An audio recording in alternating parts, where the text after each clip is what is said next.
Je redis tout le plaisir de ces 20 dernières années de notre amitié qui est née justement lors du cours de François Lissarag sur les bancs de Paris 1.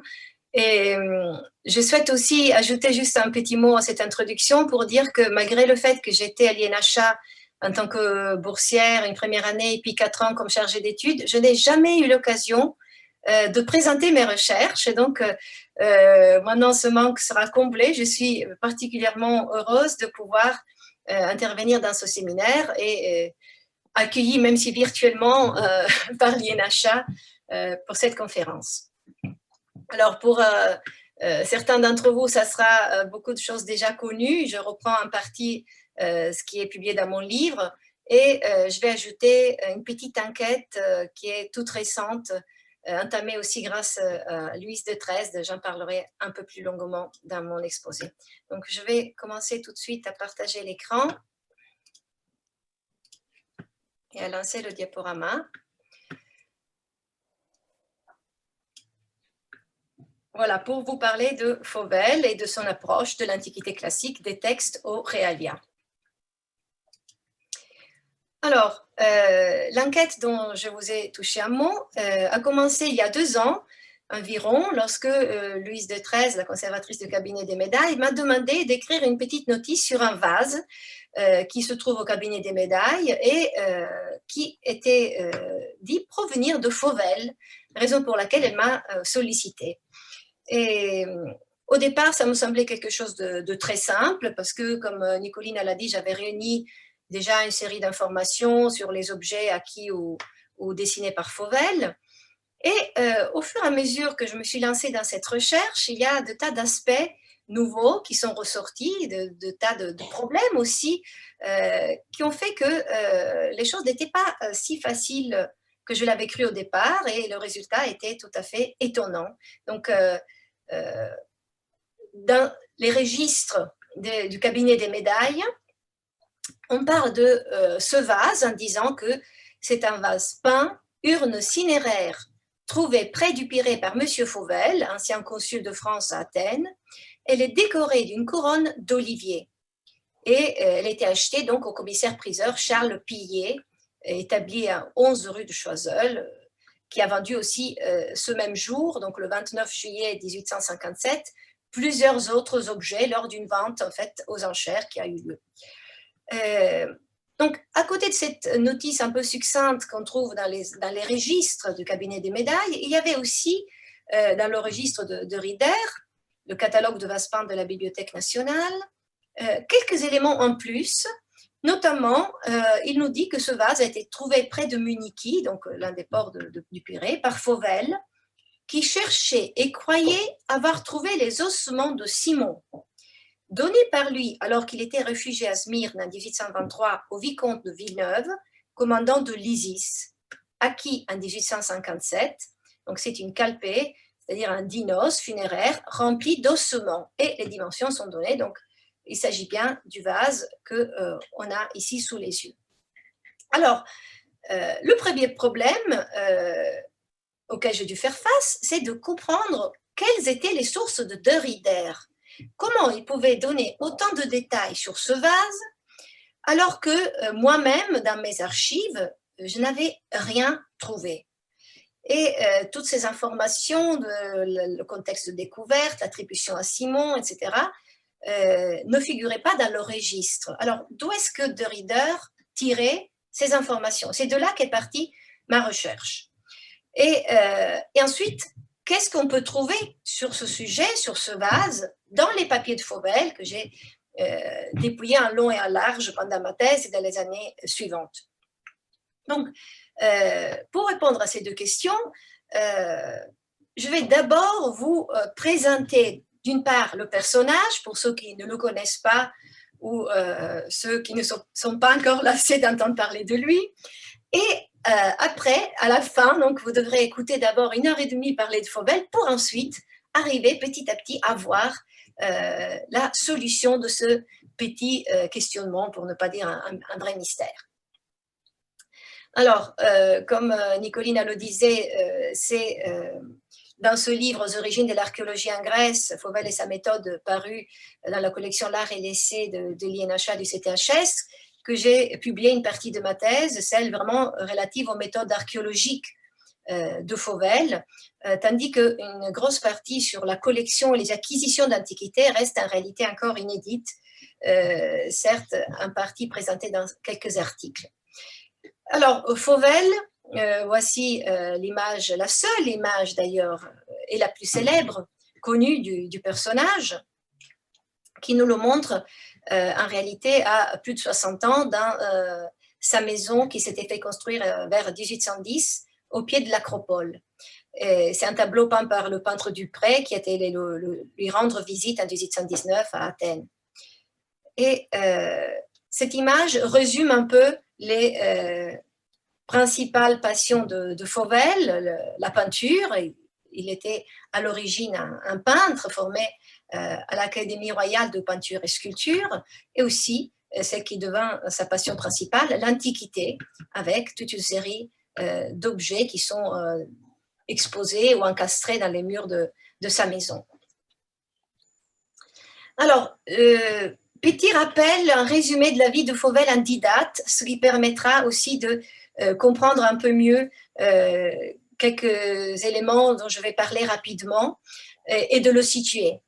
Donc, Fauvel, je vous disais, il est au départ un peintre d'histoire même, il est formé en tant que peintre d'histoire, et c'est tout à fait par hasard que sa vie va un peu basculer lorsque l'ingénieur Jacques Fouchereau, au service du comte de Choiseul-Gouffier, le sollicite pour l'accompagner en Grèce. Fauvel est sollicité parce qu'ils ont des amis en commun avec M. Fouchereau, et il accepte cette expérience, et ils partent donc 2 ans ensemble en Grèce pour réaliser ce pourquoi il était formé, c'est-à-dire des aquarelles, des dessins, des vues pittoresques de la Grèce.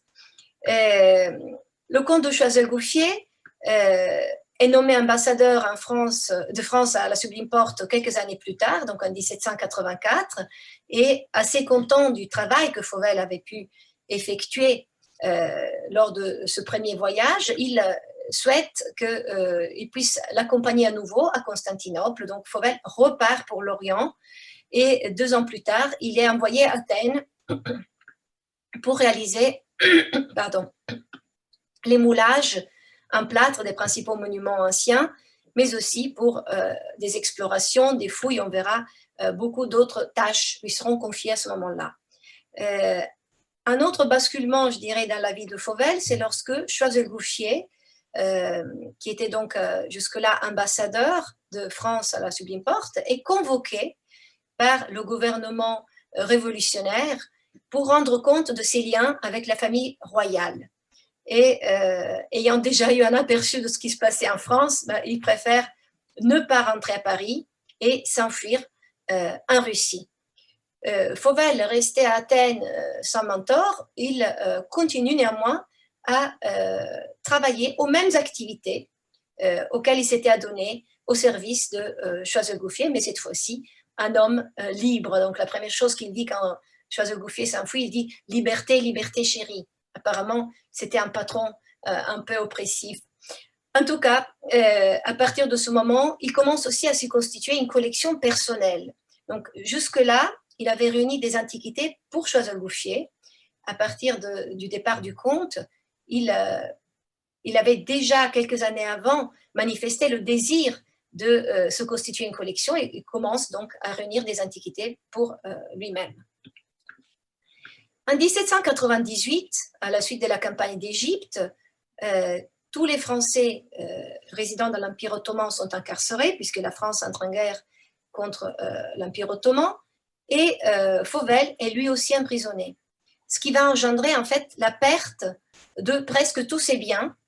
Il reste emprisonné pendant près de 3 ans, et une fois libéré grâce aux accords qui sont passés entre la France et l'Empire ottoman, il rentre en France dans le dénuement le plus total, mais là aussi, ce n'est pas pour un long séjour, parce qu'il veut absolument, absolument retourner à Athènes, et grâce à ses amis, il trouve le moyen de le faire, c'est-à-dire en se faisant nommer vice-consul de France à Athènes. Et donc, il est aussitôt réexpédié en Grèce, où il va tenir cette charge de vice-consul jusqu'à la guerre d'indépendance grecque, où, étant lui plutôt turcophile, c'est lui qui le dit clairement, quand il voit que les choses commencent à prendre un mauvais pli, préfère quitter Athènes et s'installer définitivement à Smyrne. Ayant quitté Athènes, sa maison qui était au pied de l'agora, au pied de l'acropole sur l'agora d'Athènes, est détruite par des coups de canon pendant les combats. Et il n'aura pas l'occasion de rapatrier toutes les antiquités qu'il voulait se faire expédier à Smyrne, qui étaient déjà emballées, prêtes à être envoyées. Et c'est en 1838 qu'il va rendre l'âme à Smyrne, là aussi dans une condition de extrême pauvreté, puisque le consulat lui a été enlevé quelques années après qu'il a quitté Athènes, et n'ayant plus beaucoup de sources de revenus, il s'est retrouvé à la fin de sa vie totalement endetté. Et donc, il meurt en pauvreté, et ses biens sont ramenés en France pour être vendus, pour payer aussi les créditeurs. Et il y a cette vente qui se fait à Paris, où l'abbé Neff va acquérir en fait l'ensemble de ses papiers, de ses archives, où il y a des aquarelles, des notes archéologiques, des croquis, des relevés architecturaux, topographiques. Donc on verra un peu de tout ce matériel dans les images que je vais vous montrer. Donc voici une image de Choiseul-Gouffier et une aquarelle de Carmontel que j'ai retrouvée hier. Je suis très fière parce que j'étais sur les pas de cette aquarelle depuis au moins 15 ans, et elle avait été vendue aux enchères à Paris dans les années 1970, et j'ai le retrouvé enfin au musée de Birmingham. Donc c'est une aquarelle de Carmontel qui représente la famille Choiseul-Gouffier, dont on a rapidement parlé. Voilà une carte de l'Empire ottoman. Donc à ce moment-là, la Grèce étant dominée par l'Empire ottoman, en réalité, peu de voyageurs circulaient dans le pays. Faire le voyage en Grèce ou vers l'Orient était parfois très risqué.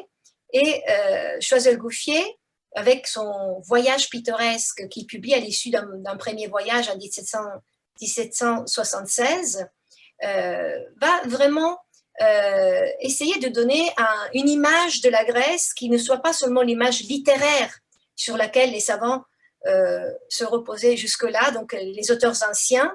Et certes, il y avait eu de nombreux précurseurs au XVIIe siècle, Choiseul-Gouffier n'est pas le premier, et au XVIIIe siècle aussi, il faut citer au moins le roi et Stuart et Rivette, mais Choiseul-Gouffier a vraiment cette envie de faire un ouvrage qui couvre un peu toute la Grèce et qui présente les anciens sites célèbres dans les sources anciennes.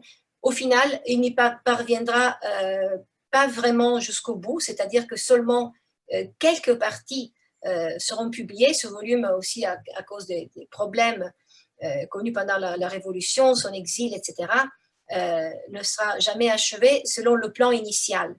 Mais vous voyez, donc, dans ce premier volume, Choiseul-Gouffier avait publié des images. Donc, il avait été accompagné là aussi par des peintres, des architectes, des ingénieurs, des capitaines de navires qui avaient dressé des cartes. Donc, il y a à la fois des vues pittoresques, des images de la population locale, les femmes de Saint-Orin, des gens dans leur village, des antiquités, et puis aussi des cartes. Ces cartes qui étaient souvent dressées à partir des auteurs anciens, là aussi au XVIIe, au XVIIIe siècle, et maintenant les capitaines de bateaux, de navires ont aussi un rôle important dans cette cartographie un peu plus précise qui commence à être levée en Grèce et dans l'Empire ottoman au XVIIIe et puis encore plus au XIXe siècle. Et donc là aussi, quelques personnages, quelques mœurs et habits des Grecs ou des Turcs ou des différents personnages, et bien sûr des relevés d'architecture. Donc cette formule qu'on trouve dans le voyage pittoresque, dans le premier volume, est ce qui doit guider le travail de Fauvel et Fouchereau lors de leur premier voyage en 1780 et jusqu'à 1782, où donc ils vont parcourir la Grèce pour réunir encore plus de matériel, puisque Choiseul-Gouffier, en fait, dans son premier volume, n'avait traité que de quelques îles et de quelques endroits sur la côte de l'Asie mineure. Donc, Fauvel nous dit quel était le plan du voyage et du volume aussi. Il fallait s'occuper du Péloponnèse, l'Attique, la Béotie, la Phocide, l'Étolie, la Thessalie, une partie de la Macédoine et de l'Épire, la Carnanie et les îles ioniennes. Et donc, au final, c'est tout ce parcours qu'ils vont faire, Fauvel et Fouchereau, pour pouvoir dresser donc quoi? Des vues, Fauvel dessine les vues, et des plans des lieux qu'on devait décrire. Donc, Fouchereau, lui, en tant qu'architecte et ingénieur, avec ses doubles casquettes, s'occupe de dresser des plans et parfois même des cartes.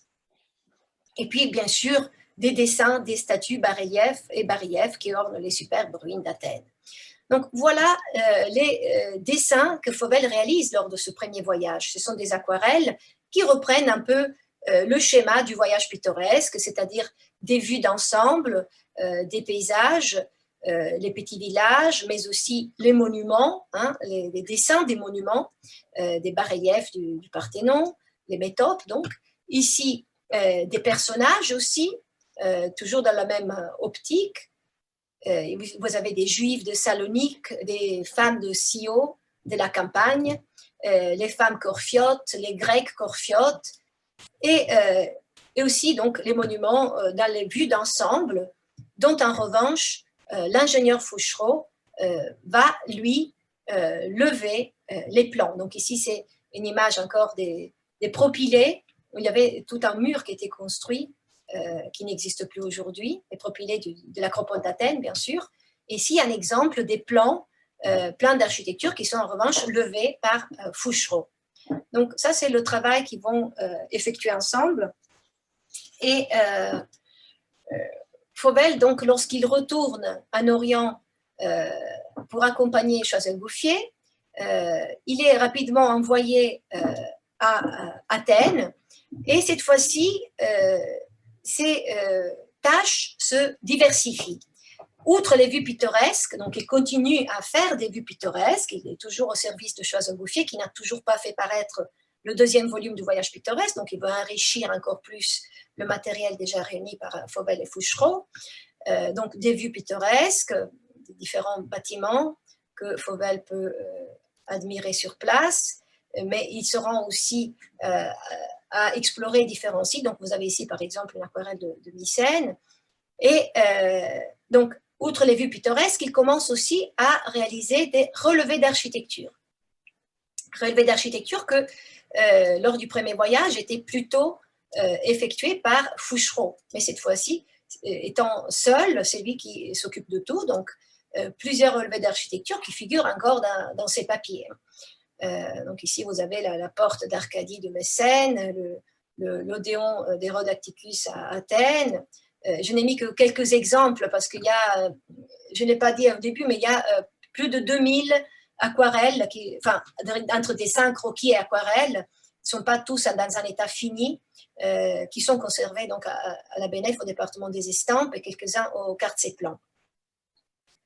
Donc ici, vous avez le plan et la section du stade d'Athènes qui a servi même pour la reconstitution moderne qui a été faite de ce monument, puisque c'était le document le plus complet sur ce qui restait du stade au XVIIIe siècle. Donc, section de l'entablement de l'Héphaïstéion, donc c'est aussi pour vous montrer les qualités de dessinateur, des relevés aussi architecturaux que Fauvel réalise à ce moment-là.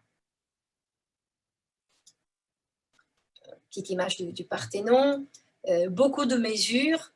Il avait toujours sa toise à la main pour mesurer, et même qu'il ne se contentait pas des premières mesures, il retournait souvent sur les mêmes monuments, sur les mêmes sites, pour remesurer, pour vérifier les dimensions, ou parce qu'il lui manquait un détail. Donc il commence déjà à partir de ce travail à s'intéresser beaucoup à l'architecture, à étudier aussi les rapports, les proportions modulaires entre les différentes parties des bâtiments. Donc encore quelques images. Et puis aussi, bien rapidement, il commence aussi à appliquer une méthode comparative, donc à comparer différents édifices, différentes parties architecturales. Il réunit dans l'intention aussi d'un jour publier des données sur les chapiteaux ioniques, sur les chapiteaux doriques, donc sur l'ordre dorique, des études qui resteront malheureusement toujours inédites. Je n'ai pas dit au début que Fauvel en fait n'a jamais rien publié au final de ses recherches. Et ici, vous avez aussi un parallèle des doriques, donc 7 temples différents qui sont mis les uns à côté des autres avec leurs dimensions, leurs proportions respectives. Et il dit, ces 7 temples ont 7 diamètres de hauteur. Donc, malgré la différence d'échelle, il constate des modules, des dimensions récurrentes, des proportions récurrentes. Et puis, des fouilles aussi.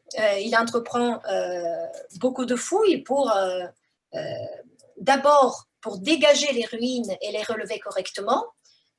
C'est surtout comme ça qu'il entame ses premières fouilles. Et puis, rapidement, il s'intéressera à l'acquisition des antiquités pour la collection du comte, qui le presse pour obtenir le plus grand nombre d'objets pour sa collection. Donc ici, vous avez un plan des fouilles effectuées sur la colline de la Pnyx, mais aussi à Marathon, où il cherche et croit avoir trouvé les tombeaux des Athéniens. Ici, vous avez donc des plans qu'il réalise pour ces fouilles, avec l'emplacement des différents, ici des tuiles, des tombes, tombeaux, donc toute une série de débris. Là, il croit avoir trouvé les tombeaux des Athéniens, mais en réalité, il va finir par découvrir des bustes appartenant à une villa d'Hérode Atticus. Donc, ce n'est pas nécessairement un lien avec ce qu'il croyait avoir fouillé. Puis, des copies d'inscriptions, il en copie vraiment beaucoup, à la fois pour Choiseul-Gouffier, qui lui demande des inscriptions, enfin pas nécessairement des copies, il lui demande surtout d'acquérir des marbres inscrits. Et Fauvel commence à répertorier tout ce qu'il voit à gauche, à droite, et parfois il envoie des listes à Choiseul-Gouffier qui envoie après les capitaines de bateaux pour essayer de prendre ces objets. Puis beaucoup d'envois seront effectués aussi par Fauvel, aidé aussi par le vice-consul de l'époque à Athènes, qui était le vice-consul français Démétrios Gaspari. Et donc beaucoup d'antiquités et beaucoup d'inscriptions vont rejoindre la collection de Choiseul-Gouffier, mais Fauvel continuera tout au long de sa vie à copier toutes les inscriptions qu'il a l'occasion de voir. Donc ici, quelques exemples de ces carnets. Donc, il ne se limite pas seulement à donner le texte, parfois il donne aussi un petit croquis du monument où le texte est inscrit. D'autres fois, il fait des remarques sur la forme des lettres. Il essaye autant que possible de donner des lectures assez précises. Donc là, même si en fait Fauvel ne connaissait pas le grec ancien et donc parfois il dit, il envoie des copies en disant je l'ai copié, je ne connais pas le grec ancien, vous en ferez ce que vous voulez ou les savants sauront l'interpréter. Et puis parfois quand il n'arrive pas à copier certaines inscriptions, il a l'idée de les mouler. Donc il avait aussi moulé quelques inscriptions, mais il a surtout moulé les statues et les bas-reliefs des principaux monuments d'Athènes. Donc, vous avez ici quelques exemples que j'ai montrés, dont des moulages ou de surmoulages sont conservés aux petites écuries de Versailles, donc au musée du Louvre. Et puis, l'acquisition d'antiquités, comme je vous disais, pour la collection du comte, est l'une des principales tâches pendant ces années-là qui vont l'occuper. Et vous avez ici donc quelques exemples des monuments acquis pour Choiseul-Gouffier, dont la frise des Ergastines, donc un morceau de la frise du Parthénon que Fauvel parviendra à découvrir en fouille au pied du Parthénon, où il était tombé. Puis, dans ses multiples tâches, à partir de 1786, il s'occupe aussi d'exploration et identification. Alors, ce qui est intéressant, c'est de voir qu'au départ, lors de son voyage avec Fouchereau, il avait déjà fait une première fois le tour du Péloponnèse. Et il écrit dans ses notes nous avions pour guide Spon et Wheeler, des célèbres voyageurs du XVIIe siècle. Je pense que tout le monde les connaît, je ne vais pas m'attarder sur eux, mais en tout cas, voilà ce que dit Fauvel. Ces savants voyageurs qui ont ouvert la carrière à tous ceux qui depuis ont eu le courage de voir la Grèce, s'étaient servis du meilleur de tous les guides, Pausanias. Depuis eux, personne n'avait encore ajouté la moindre découverte au leur. On les suivait toujours pas à pas, sans jamais les perdre de vue. Le défaut de la langue, l'infidélité, l'ignorance et surtout la paresse des interprètes s'ajoutent aux difficultés de ces voyages et sont de grands obstacles aux découvertes. Aussi fîmes-nous le tour du Péloponnèse, comme tous ceux qui nous avaient dévancés.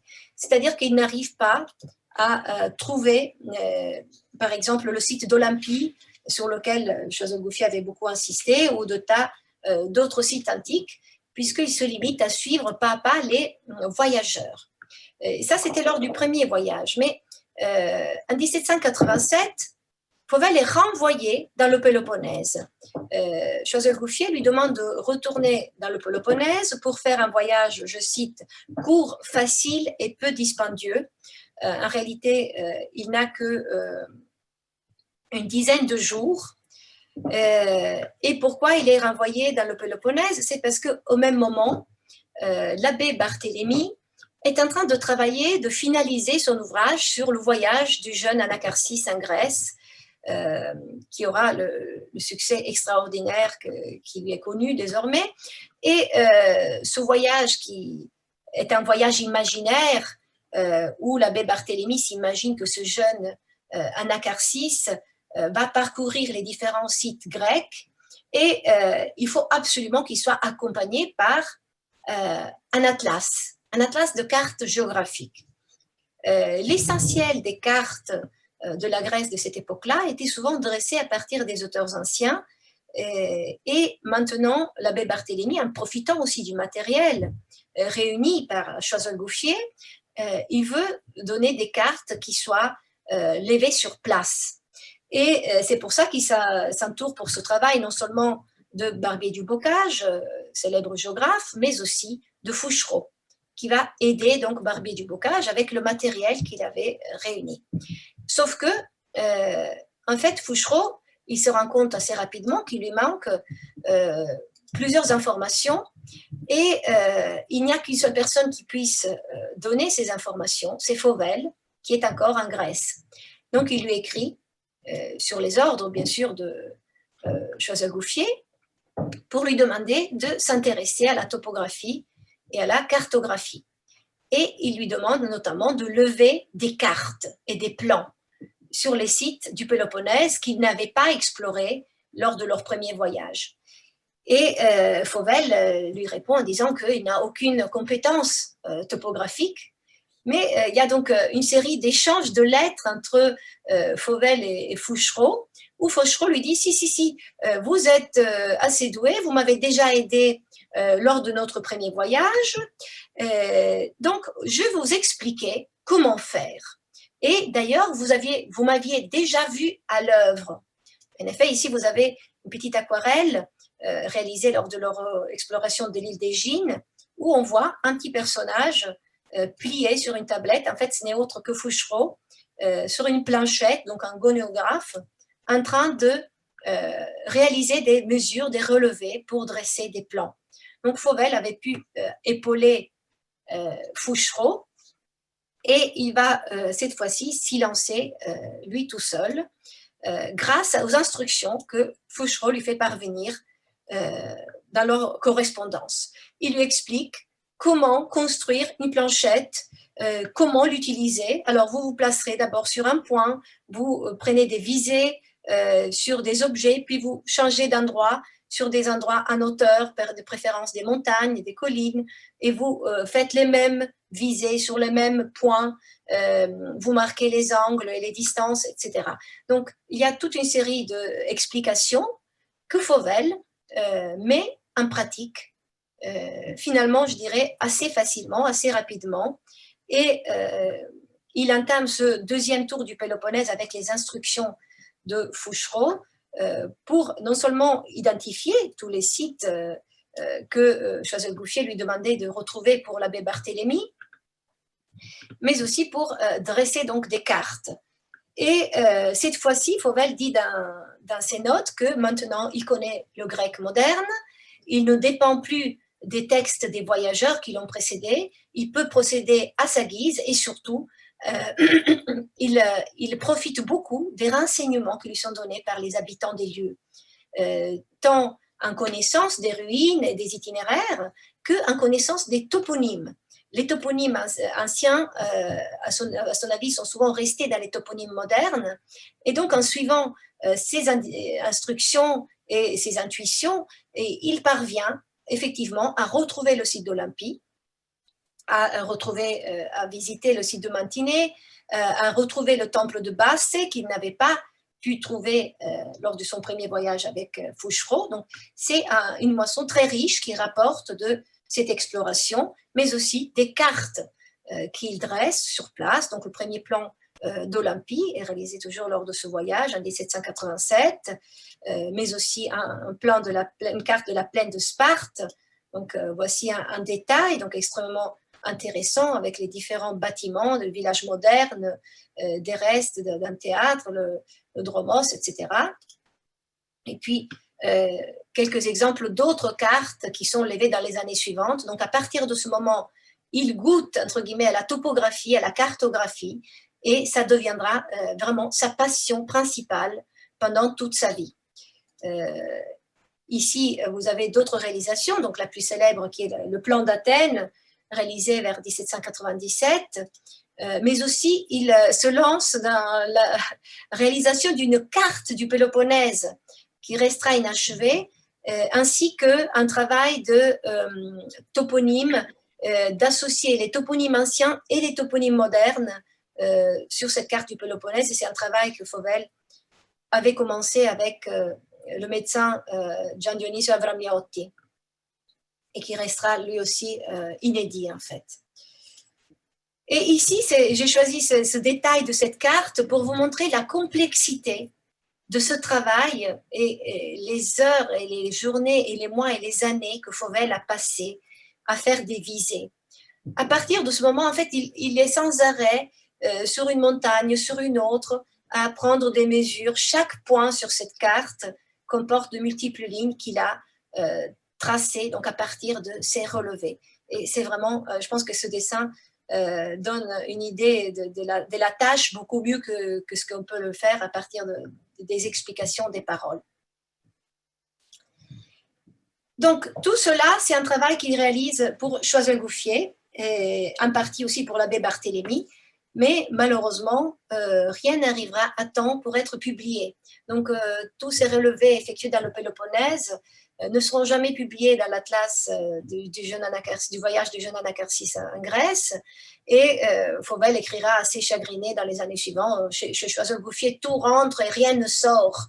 Tout ce qu'il lui a donné aussi pour être publié ne sera finalement jamais publié, aussi par les malheureux hasards de la situation dans laquelle le comte s'est trouvé. Est-ce que je parle un peu trop vite? Peut-être, je vais ralentir un peu, ça va, vous arrivez à suivre sans problème. Donc, en 1792, lorsque Choiseul-Gouffier est convoqué à Paris et qui s'enfuit à la cour de Catherine II, Fauvel continue ces mêmes activités archéologiques et surtout topographiques qui lui tiennent à cœur. L'étape suivante, après avoir pris goût à dresser des plans et des cartes, c'est de dresser des cartes même de l'Attique et des plans en relief. Cette carte qu'il avait achevée en 1792, qui se trouve aujourd'hui au département des cartes et plans, mais elle n'est pas entrée avec le fonds Fauvel. Elle a eu un parcours assez complexe. Fauvel l'avait perdu lors de son arrestation, en fait, en 1798. Et puis, elle s'est retrouvée, je ne sais pas comment, en France. Choiseul-Gouffier l'a récupérée et elle a été finalement achetée par la BNF à la vente qui a suivi la mort du comte de Choiseul-Gouffier. Donc, voici cette première carte de l'Attique. Et ce qui est intéressant, c'est que Fauvel ne se contente pas de l'état du travail. Et vous avez ici une image que j'ai prise sur Google Earth pour la comparer à la vraie forme de la région. Et quand il revient en Grèce en 1703, persuadé d'avoir perdu cette carte, mais dont il avait quand même des copies, il recommence ce travail pour en réaliser une nouvelle, qui ne sera jamais achevée jusqu'à l'état de finition de l'autre, mais vous pouvez voir, toujours par la comparaison, qu'il y a cette fois-ci beaucoup plus de ressemblances. Il a corrigé le profil de la région, surtout du côté oriental. Il a vraiment amélioré ses relevés avec les connaissances, les compétences et les outils qui étaient les siens, c'est-à-dire 3 fois rien. C'est vraiment extraordinaire tout ce qu'il a pu réaliser à partir de très très peu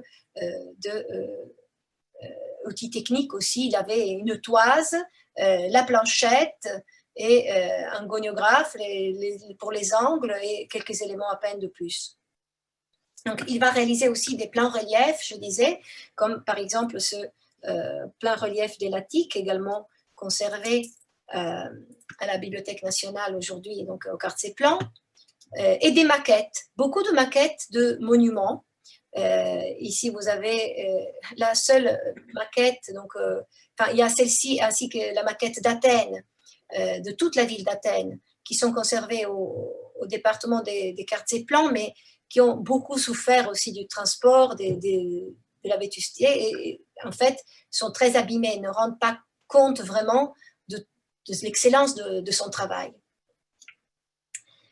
Alors, à côté de tout ce travail, il commence aussi à s'intéresser aux théories.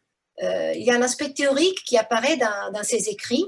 Je vous ai dit, donc, par exemple, déjà, cette méthode comparative où il commence à comparer entre différents édifices, différents chapiteaux, les proportions des temples, etc. Mais il s'intéresse aussi aux vases. Hein, et comme c'est un séminaire consacré aux vases grecs, il fallait bien que j'en parle à un moment ou à l'autre, même si ce n'est pas la passion principale de Fauvel. Et on va voir qu'il s'est intéressé surtout à d'autres choses aussi, mais il avait réuni quand même beaucoup de vases. Et ce basculement des textes au réel se fait vraiment au contact avec les objets, là où au départ de son circuit en Grèce, il était encore très attaché aux textes, que ce soit les textes antiques, Pausanias surtout, et aux textes des voyageurs modernes comme Spon, Le Roi, Stuart et Ribet, les manuscrits de Fourmont qu'il avait pu connaître et consulter pendant son séjour à Paris. Ben, petit à petit, ce sont les objets qui prennent le relais pour ces théories. Donc, il ne se base plus tellement sur les textes, ou pas uniquement sur les textes, il se base aussi sur l'observation des objets, et il n'hésite pas à affirmer que lorsque les théories qu'il avance ne correspondent pas à ce qui est écrit dans les auteurs anciens, il n'hésite pas à dire « ils se sont trompés ». Si ça ne coïncide pas avec ce que je vois, eh ben, c'est que les copistes ont certainement eu tort et ils se sont trompés à un moment ou à l'autre, ils ont mal traduit, ils ont mal copié. Comme il ne connaît pas le grec ancien, il est obligé de lire les textes en traduction française ou en traduction latine, et donc il fait souvent porter la faute au traducteur, si ce n'est au copiste.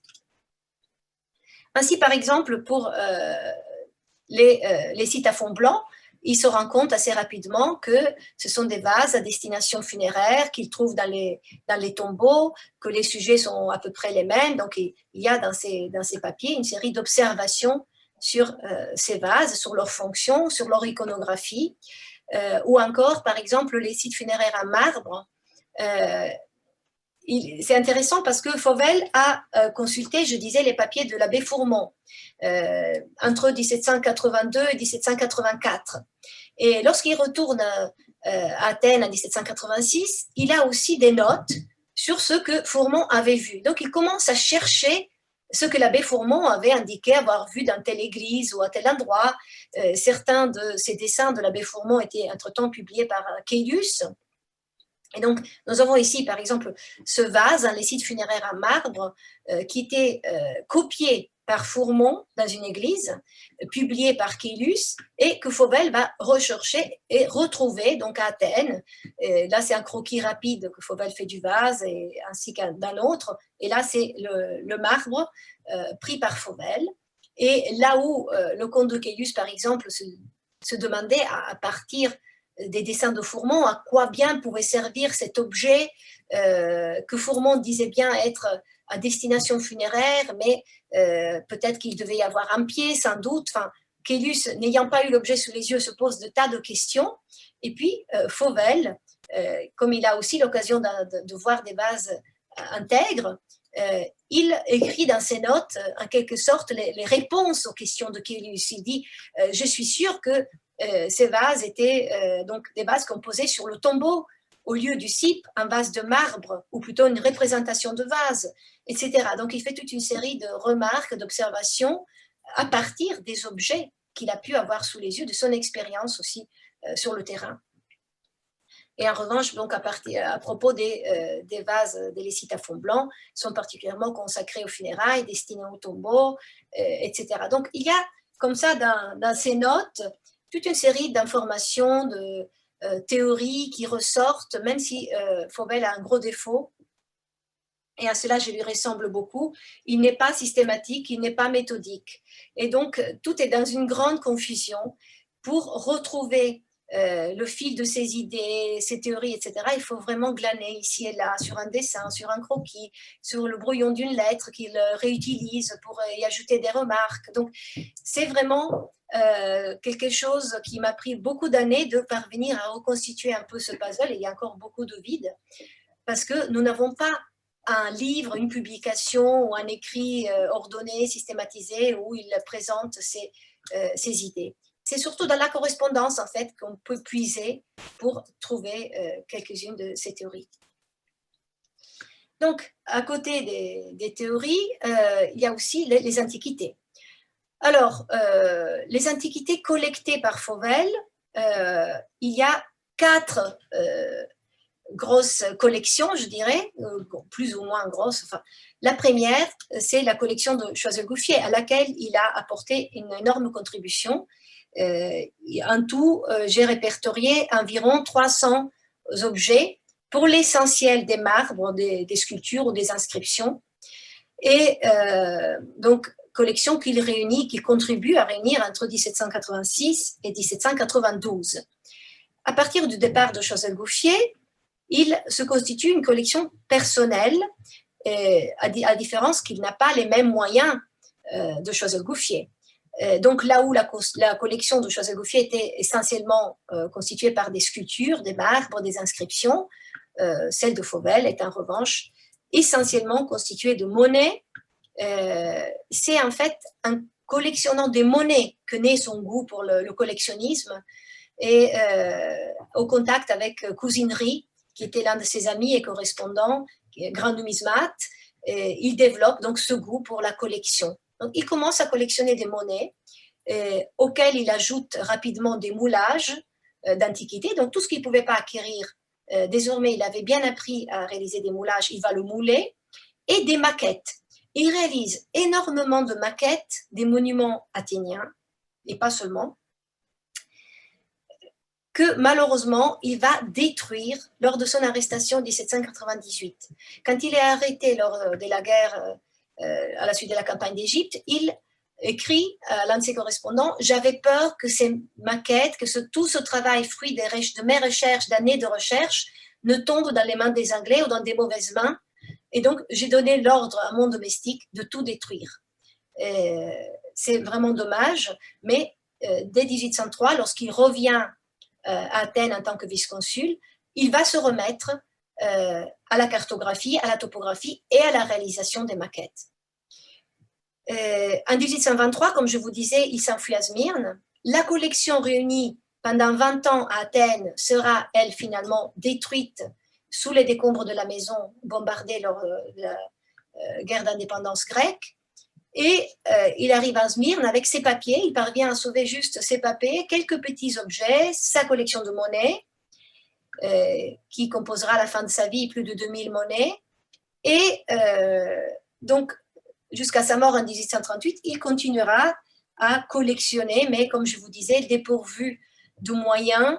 Et donc, cette collection dont on a un inventaire qui est fait par l'archéologue Lenoir lorsqu'il se rend à Smyrne quelques années avant la mort de Fauvel, parce que Fauvel avait proposé de vendre ces choses donc à la Bibliothèque nationale, et Lenoir fait l'inventaire de cette collection pour la proposer à Raoul Rochette et voir si cela pourrait lui intéresser de l'acquérir. Et en réalité, à part les 2000 monnaies qui ont une réelle valeur, il n'y a pas grand-chose. Et les 2000 monnaies, je ne sais toujours pas où ils sont passés. Parce que je ne sais pas pourquoi la BNF n'a pas fait l'acquisition de ces monnaies à ce moment-là. Donc, à la mort de Fauvel, enfin, lorsque les biens ont été vendus.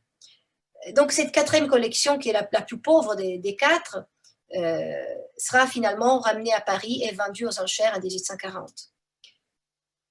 Alors, à partir de toutes ces données, il y a la collection principale qui est celle formée donc pendant 20 ans entre 1803 et 1823, qui était conservée dans une maison devenue vite célèbre, qui est celle illustrée dans le tableau derrière moi. Cette collection visitée par tous les voyageurs. Donc, Madame Frey nous parlait de Chateaubriand tout à l'heure, mais en réalité, Chateaubriand n'a pas vu cette maison. Il est arrivé à Athènes quelques années avant. La maison a été construite en 1810 environ. Donc, cette maison, ou la précédente, en tout cas, sont décrites par les voyageurs comme le premier musée d'Athènes. C'est un musée parce qu'il y a non seulement des antiquités, beaucoup de moulages. Donc, la richesse de cette collection consiste aussi dans tous ces moulages que Fauvel n'arrive pas parfois à acquérir des objets, ou par exemple les statues d'Égine, découvertes en 1811, 1812, toutes les découvertes donc, de ces années-là, il va réaliser des moulages. Donc, sa galerie est extrêmement riche. Alors, ce qui est intéressant, c'est un travail qui a été mené par Luigi Beschi, le grand spécialiste de Fauvel, et Pagliani Stravlos, qui se sont intéressés à partir de ce tableau à essayer de retrouver l'emplacement de la maison, de la célèbre maison de Fauvel. Alors, ils ont étudié le profil de l'acropole pour essayer de retrouver le point précis d'où ce tableau avait été peint. Et ils y sont parvenus. Donc, nous sommes en pleine agora, en face de la Stoa d'Atal. Ici, je mets une photo aérienne pour vous donner un meilleur aperçu. Et ils sont allés aussi retrouver dans les cadastres les plans. Et ils ont pu reconstituer le plan de la maison. À partir de cette recherche et avec un autre document qui était un plan de la maison de Fauvel qu'on retrouve dans ces papiers, donc plan de ma maison à Athènes, a écrit Fauvel de sa main, ils ont identifié l'endroit, et en fait c'était un endroit qui avait été fouillé par l'école américaine, les archéologues de l'école américaine, dès les années 1930. Donc on a ici une photo que j'ai tirée des archives de l'Agora d'Athènes, où on voit précisément le moment où les archéologues et les ouvriers sont en train de fouiller l'emplacement de la maison de Fauvel. Alors, ce qui est intéressant, c'est qu'au départ, ils sont étonnés par le grand nombre de stèles funéraires qui sont découvertes et qui n'ont a priori rien à faire sur l'agora. Et donc, ils se demandent si ce n'est pas des terres de remblai qui auraient été ramenées du céramique ou d'autres endroits. Et c'est seulement quelques années plus tard que les archéologues se rendent compte, en fait, que ce n'était autre que la maison de Fauvel qu'ils étaient en train de fouiller. Et donc, à partir de tous ces éléments, Beschi et Stravlos ont reconstitué la maison de Fauvel. Donc, vous avez ici aussi toute la légende que Fauvel avait écrite pour nous donner des explications sur chaque pièce. Probablement, c'est un plan qu'il avait dressé quand il était désormais à Smyrne pour expliquer aux voyageurs, à ses hôtes, comment était constituée sa célèbre maison-musée d'Athènes. Et donc, nous avons un plan, donc, sont publiés par Beschi et Stravlos, ces deux images, du rez-de-chaussée et de l'étage, avec un salon, une galerie couverte, le salon-musée, mais surtout aussi ce cabinet au rez-de-chaussée où Fauvel conservait tous ses travaux topographiques, ses plans, ses dessins. Donc, il y a d'une part les antiquités et d'autre part tous les résultats de ses recherches.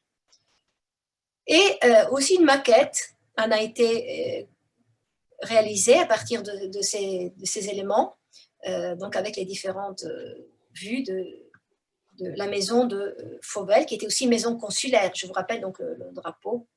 Et ici, vous avez une aquarelle de Link, donc parmi le team de jeunes chanceux qui ont redécouvert les statues d'Égine. Et dans un premier temps, ces statues ont été entreposées dans la maison de Fauvel. Et donc, ce dessin de Link nous montre en fait le portique de la maison de Fauvel avec ces statues. Et le chapiteau a été redécouvert dans les fouilles de l'Agora par les Américains. Donc, j'ai eu la chance, il y a quelques années, d'être invitée comme boursière à l'école américaine et j'ai pu faire les recherches dans les archives de l'Agora. Donc ici, j'ai pu retrouver une série d'objets en fait, qui sont liés à la maison de Fauvel ou même qui sont illustrés parfois dans ces carnets, dans ces dessins. Donc ça, c'est un chapiteau corinthien trouvé en 1935 à l'emplacement de la maison de Fauvel. Et en fait, à partir de la maquette, vous voyez donc l'image, la célèbre image ici derrière moi aussi, elle représente la galerie au premier étage, tandis que le portique en bas, ce n'est autre que celui dont Link nous a offert un aperçu. Et puis, par exemple, ça c'est une fiche en bas à droite, une fiche des fouilles de l'Agora d'Athènes, et vous voyez la date de découverte, donc 31 janvier 1935, on a découvert ce chapiteau. Alors, je l'ai retrouvé dans les papiers de Fauvel. Alors, il avait dessiné avec la légende suivante, à Athènes, dans le moulin à huile, près de ma maison. Donc, on est bien sur le même emplacement de la maison de Fauvel. Et puis, une série d'objets, dont même des moulages en plâtre qui ont été retrouvés lors de la fouille. Et donc, ce sont des moulages réalisés par Fauvel. Et ça, en revanche, ce sont des fragments de stèles appartenus à la collection Fauvel et retrouvés dans les fouilles de l'Agora. Et puis, dans une série de documents, comme ici ces copies d'inscriptions, il y a aussi certains de ces objets qui sont réapparus lors de la fouille, soit en entier, comme ces deux oroïs, ou en forme fragmentaire, cassés par les destructions qui ont eu lieu d'abord de la maison et puis dans les siècles suivants. Et ici, donc, j'ai pu retrouver l'inscription donnée par Fauvel, le fragment qui a été retrouvé. Ici, il écrit sur une tuile, et voilà que la tuile se retrouve aussi dans les choses fouillées, dans les objets fouillés sur la maison, sur l'emplacement de la maison de Fauvel. Donc, la transmission du savoir antiquaire s'effectue de deux côtés, je dirais. D'une part, donc, à travers tous ces objets que les voyageurs peuvent admirer dans la maison de Fauvel, et d'autre part, à travers tout le savoir qu'ils partagent avec eux, soit à l'oral, soit en leur mettant à disposition les résultats de ces recherches, ces cartes topographiques, ces relevés, etc. Il faut dire que Fauvel, tout en étant un peintre, il n'a jamais dessiné de manière systématique sa collection. Il n'a jamais, non seulement dressé un inventaire, mais même pas senti le besoin d'illustrer ces belles pièces. C'est quand même étonnant. Qu'est-ce qu'il va en revanche dessiner, lui? C'est les pièces qu'il ne peut pas avoir. Des belles pièces découvertes par d'autres. Et finalement, nous en savons plus sur sa collection à partir des dessins des voyageurs qui ont visité sa collection qu'à partir des archives de Fauvel lui-même. Ce qui est quelque peu paradoxal, je trouve, et aussi un peu triste, parce que j'aurais beaucoup aimé retrouver des beaux dessins faits par Fauvel lui-même des objets de sa collection.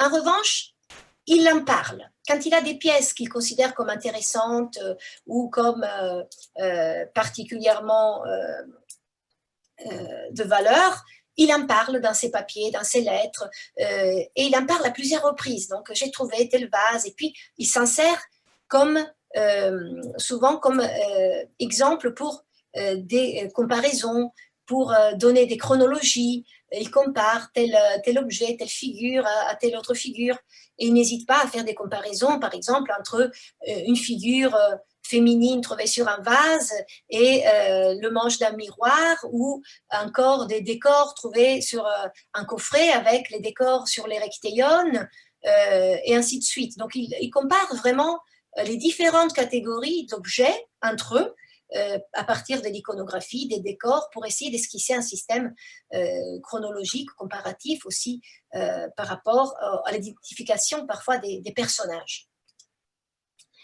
Donc, ici, je vous ai présenté quelques images de ces vases qui sont dessinés surtout par les autres. Donc, voilà, Coquerel, l'un de ses illustres amis et hôtes. Ici, von Stackelberg, donc d'autres vases de la collection Fauvel qui sont dessinés, souvent publiés aussi. Et puis, Thomas Burgon, qui réalise aussi beaucoup de dessins, mais Thomas Burgon les dessine une fois acquis. Donc, Thomas Burgon, au contraire, dessine sa propre collection. Et c'est un voyageur extraordinaire auquel j'espère consacrer prochainement un article parce qu'il a vraiment fait un travail, contrairement à Fauvel, très méthodique sur tous les objets de sa collection. Il a étudié les antiquités avec un regard perçant et il n'est pas encore étudié à la hauteur de ce qu'il mérite. Donc, certains objets, après, j'ai pu les retrouver, donc notamment ceux que Burgon a achetés à Fauvel et qui se trouvent aujourd'hui au British Museum ou certains à la Schmoller Museum. Donc, d'autres dessins donc de la même pièce, dessinée par von Stackelberg, dessinée par Burgon, et le vase qui se retrouve aujourd'hui au British Museum. Ou encore Lord North Guilford, qui dessine aussi une série d'objets de la collection de Fauvel, et qui sont des objets qui sont aujourd'hui tous entrés au musée du Louvre, puisque le comte de Forbin, qui s'est rendu en 1817 à Athènes, a acheté donc une série d'antiquités à Fauvel. Et puis, quelques autres pièces qui souvent ne sont plus connues que par les dessins des voyageurs et qui sont totalement perdues ou détruites aujourd'hui. Ici, vous avez par exemple des dessins qui ont permis d'identifier avec certitude certains des marbres retrouvés sur l'Agora lors de la fouille de la maison de Fauvel à la collection de Fauvel. Donc, ici, un fragment de la stèle de Théron, ici, la stèle de Dexippos et Diaoulos, qui est beaucoup mieux préservée que la stèle de Théron, dont il ne reste malheureusement qu'un fragment. Ou encore, dans le cahier de Lord Guilford, on peut retrouver ce fragment fouillé par les Américains, qui appartenait donc à une stèle dont on a une image dans les dessins des voyageurs. Donc, toutes ces antiquités qui composaient la collection de Fauvel ne sont que l'un des aspects qui caractérisent cette passation, cette transmission du savoir. Il raconte toutes ses connaissances et ses expériences à partir des objets qu'il montre aux voyageurs, et souvent les voyageurs, ils nous ont gardé la trace de ces récits, puisque je vous disais que rien n'est finalement publié.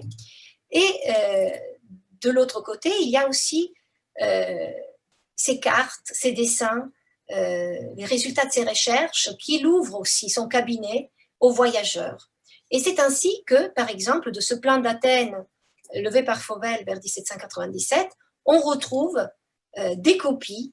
Alors, une copie réalisée par Barbier du Bocage, des copies réalisées par Olivier et publiées, donc en 1801, une copie réalisée par Kubo.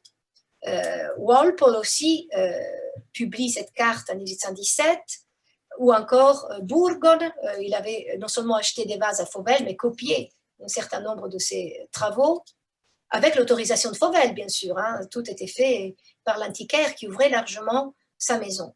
Aussi une autre copie réalisée par Thomas Hope. Et souvent, comme je vous disais, ces travaux des voyageurs nous permettent d'en savoir plus, même sur les documents que Fauvel avait réunis. Ici, par exemple, tout est copié en français par Thomas Hope, avec les identifications de chaque point. Là où j'ai dans les archives de Fauvel quelques cartes, mais muettes, il n'y a pas les identifications. La carte originale est sans doute perdue. On a c'est ça le seul document qui nous reste de cette carte d'Athènes, mais il y en avait certainement d'autres. Et là, il y a par exemple un bleu clair, toutes les églises byzantines, les monuments antiques, et ils sont marqués en gris foncé, donc ici sur l'acropole, et puis les églises byzantines un bleu clair. Donc, il y a toute une distinction aussi des ruines qui se fait dans la manière dont il étudie les sites. Ce n'est pas une simple restitution du réel, il essaye aussi parfois de faire des reconstitutions de ce qui manque ou des classements. Alors, d'autres exemples, par exemple la sculpture monumentale de Dionysos à Naxos, Fauvel a beaucoup voyagé. Et ces voyageurs qui lui rendent visite à Athènes n'ont pas toujours la possibilité de circuler autant ou en des temps limités.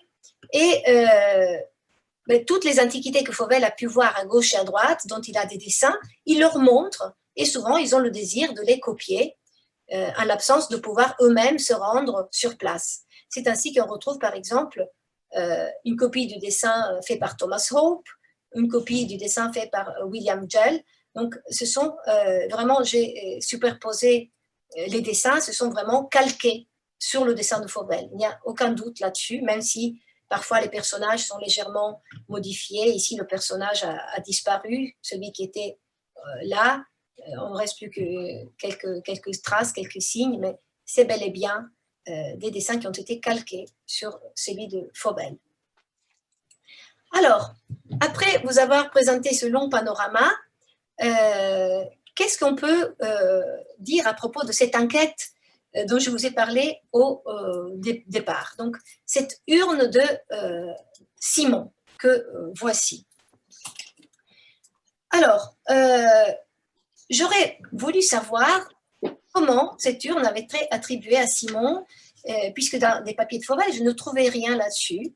Mais à partir de cette recherche, j'ai suis vite tombée grâce au miracle de Google et de Gallica qui ont numérisé de tas de revues anciennes. J'ai trouvé cet article dans le journal général de l'instruction publique et des cultes datant de 1856, où il est question des cendres de Simon à la bibliothèque impériale. Alors, je résume, c'est un très long article, mais je repris l'essentiel. Dernièrement, dans une vente publique d'objets antiques d'une authenticité incontestable, on annonça la mise aux enchères d'un vase contenant les cendres de Simon, fils de Miltiade. Il renferme les ossements recueillis dans les temps anciens parmi les cendres du bûcher. Lorsque le cabinet des médailles de la bibliothèque impériale s'est rendu acquéreur du vase funéraire, on lui a remis un certificat dont nous allons reproduire la teneur. Monsieur Fauvel, célèbre antiquaire fort connu des savants, à la Révolution de 1822, menacé de son existence, il se réfugia à Smyrne.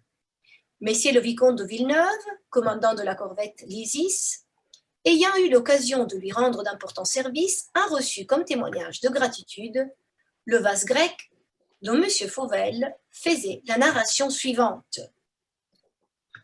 L'étude des auteurs anciens lui avait appris que les cendres de Simon l'Athénien, fils de Miltiade, mort à Chypre en 449 ans avant l'ère chrétienne, avaient été apportées à Athènes et placées dans un tombeau voisin du Pirée, dans la direction de Munichie.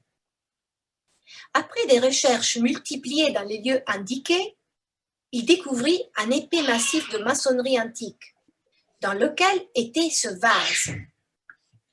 Sa beauté, la finesse de sa pâte, la riche guirlande de feuilles d'olivier qui l'entoure, et surtout la place qu'il occupait, désignée par les auteurs grecs, donnait à M. Fauvel la presque conviction, j'aime bien la presque conviction, qu'il contenait en effet les cendres du fils de Miltiade, et par ce motif il le regardait comme un objet fort précieux.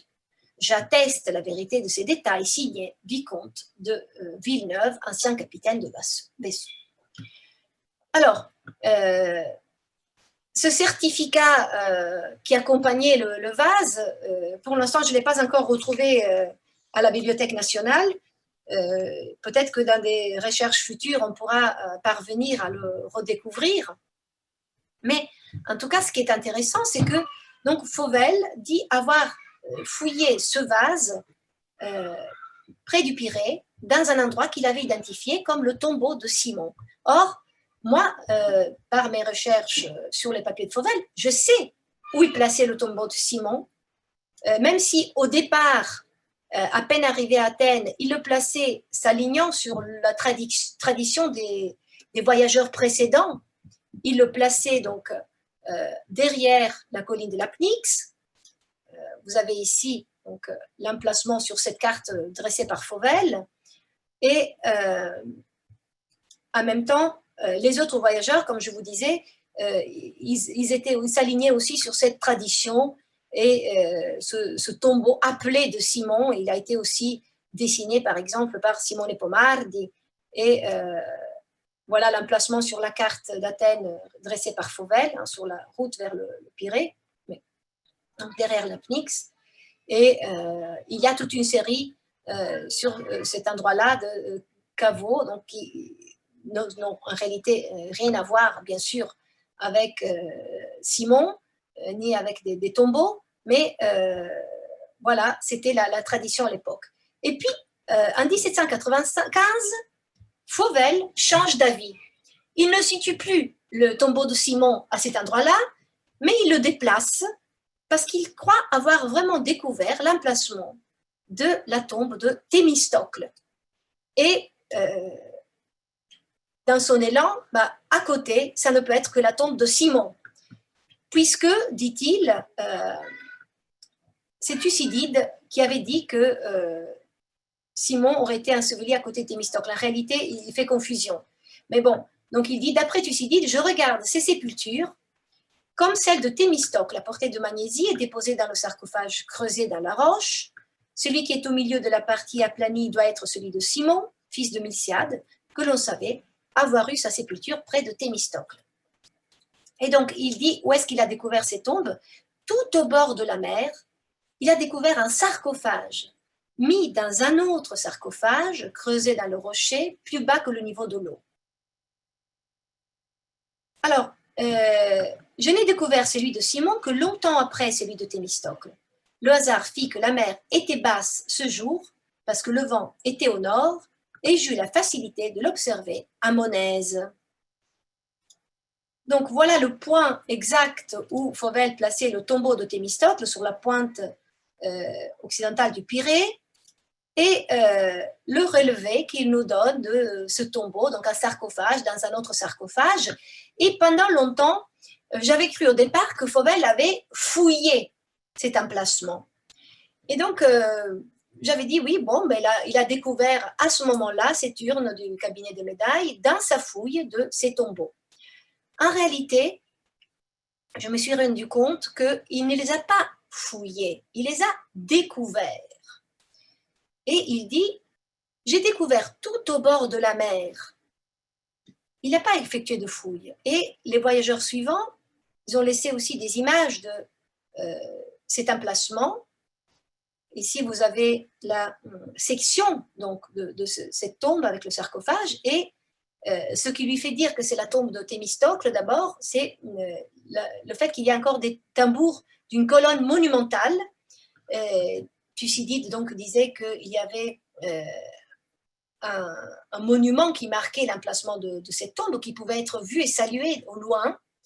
Donc Fauvel identifie ces restes comme un monument qui surmontait la tombe ou était à proximité pour marquer l'emplacement de la tombe de Thémistocle. Et vous avez ici aussi d'autres aquarelles, d'autres voyageurs qui montrent un peu mieux les lieux avec ces deux tombes donc que Fauvel attribue à Simon et à Thémistocle. Et encore une gravure d'après un dessin de Simone Pomardi et une aquarelle d'Edward Dodwell, conservée aujourd'hui au musée de la ville d'Athènes. Alors, vous voyez très bien, il n'y avait rien à fouiller ici, c'est que des rochers et de l'eau qui s'engouffre. C'est vraiment au bord de l'eau. Donc, sa découverte se fait un jour où l'eau était basse, la marée était basse. Donc, manifestement, ces deux tombes étaient souvent couvertes par l'eau. Ici, vous avez aussi un reste d'un chapiteau que Dodwell a dessiné, que Fauvel a découvert en fait quelques années plus tard et qu'il a relevé. Donc, il a gardé un dessin assez précieux de ce chapiteau qui depuis a totalement disparu. Et l'endroit quand même attiré l'attention des archéologues qui ont relevé la colonne dans les années 70 du XXe siècle.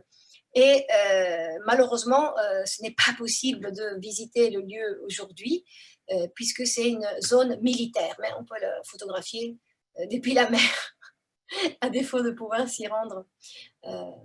Donc, cet emplacement de l'identification de Fauvel, la tombe de Thémistocle, et ensuite il y a ajouté aussi celle de Simon, a trouvé un certain succès auprès des voyageurs tout d'abord, et puis aussi dans les années suivantes. C'est ainsi que Curtius, dans sa Karten von Attica, marque encore le Grabmal der Themistokles et des Themistokles. Et puis ici, on a encore dans des cartes assez récentes le tombeau de Thémistocle qui apparaît, qui est accepté par un certain nombre d'archéologues. En revanche, évidemment, Simon n'était pas enseveli à côté de Thémistocle et c'est une identification totalement farfelue. Mais une fois que j'avais donc l'emplacement de la tombe de Thémistocle et des informations comme quoi ce vase aurait été trouvé à proximité dans la soi-disant tombe de Simon, il me manquait quand même quelques éléments et je suis allée puiser dans le musée Fauvel. Qu'est-ce que c'est que ce musée Fauvel? C'est une base de données, comme Nicoline en a un peu parlé au début, dans laquelle j'ai réuni tous les objets que j'ai pu répertorier étant passés entre les mains de Fauvel. Alors, il y a différentes sources qui m'ont permis de réunir ces objets. Tout d'abord, les manuscrits de Fauvel, donc tous les objets qui sont mentionnés dans ses lettres, dans ses journaux, dans ses notes. Ensuite, les manuscrits, les dessins et les publications des voyageurs, comme je vous disais, souvent beaucoup plus bavards sur la collection Fauvel que le peintre lui-même. Les archives et les inventaires des musées, où certains objets, comme c'est le cas de l'urne de Simon, ont atterri avec des informations que souvent je ne pouvais pas avoir par ailleurs ou que je n'arrivais pas à retrouver dans les manuscrits de Fauvel. Donc, les archives des musées étaient aussi une piste très prometteuse. Les catalogues de vente du XVIIIe, XIXe siècle, parce que Fauvel a vendu un certain nombre d'objets, et puis tous les objets qu'il a réunis pour Choiseul-Gouffier sont passés dans une vente aux enchères, et donc on continuait à traverser les collections au fur et à mesure des autres ventes aux enchères qui ont suivi dans les années suivantes. Les archives des fouilles de l'Agora d'Athènes, parce que comme je vous ai montré, un certain nombre d'objets ont été redécouverts dans les fouilles de l'Agora effectuées par les Américains. Et puis, les publications modernes, c'est-à-dire les voyageurs et les publications contemporaines même, donc les ouvrages où on trouve l'un ou l'autre objet, l'une ou l'autre référence à Fauvel. Alors, la base de données, dans sa forme telle qu'elle avait été réalisée à partir de ma thèse, est assez simple, donc une classification avec le numéro de l'objet, donc un numéro unique qui permet de retrouver, de classer chaque objet, le type de document, la matière, est-ce que c'est du marbre? Parfois, je ne connais pas la matière. Parfois, Fauvel dit « Ah, j'ai une jolie tête qui représente peut-être Dionysos. » Alors, est-ce que c'est une tête en terre cuite? Est-ce que c'est une tête en marbre? Est-ce que c'est une tête en plâtre qu'il a moulé? Donc, souvent, il y a aussi le problème de définir, de comprendre la matière des objets. Pour certains objets, je ne sais pas. La description, donc description donnée par Fauvel ou par d'autres descriptions anciennes qui peuvent être des manuscrits d'autres voyageurs, des catalogues de vente, des archives, etc. Et puis une description moderne qui est faite par mes soins pour décrire l'objet. Ici, c'est l'Athéna d'Endoios, dont Fauvel avait donc réalisé un dessin dans les murs de l'acropole. Comme je vous ai dit, il dessinait plus souvent les pièces qu'il n'avait pas dans sa collection plutôt que celles qu'il possédait déjà. Donc celle-ci, il n'a jamais acquise en fait. Elle n'est pas entrée dans la collection Fauvel, hein, elle est encore conservée à Athènes. Et il avait donc dessiné. Et puis, j'avais aussi dans mon catalogue une fiche donc, sur ce vase. Alors, qu'est-ce qu'il en est de cette urne cinéraire? J'avais créé l'affiche à partir de l'urne que m'avait été montrée par les conservatrices à l'époque, c'était Irène Aguillon qui m'avait montré ce vase en attirant mon attention sur le fait, et Mathilde, bien sûr, Mathilde Alisson-Brustet m'avait montré donc toutes les deux ce vase conservé dans leur collection et attribué à Fauvel. Et au fil de mes recherches, j'ai pu retrouver 2 petits croquis du vase en question. Et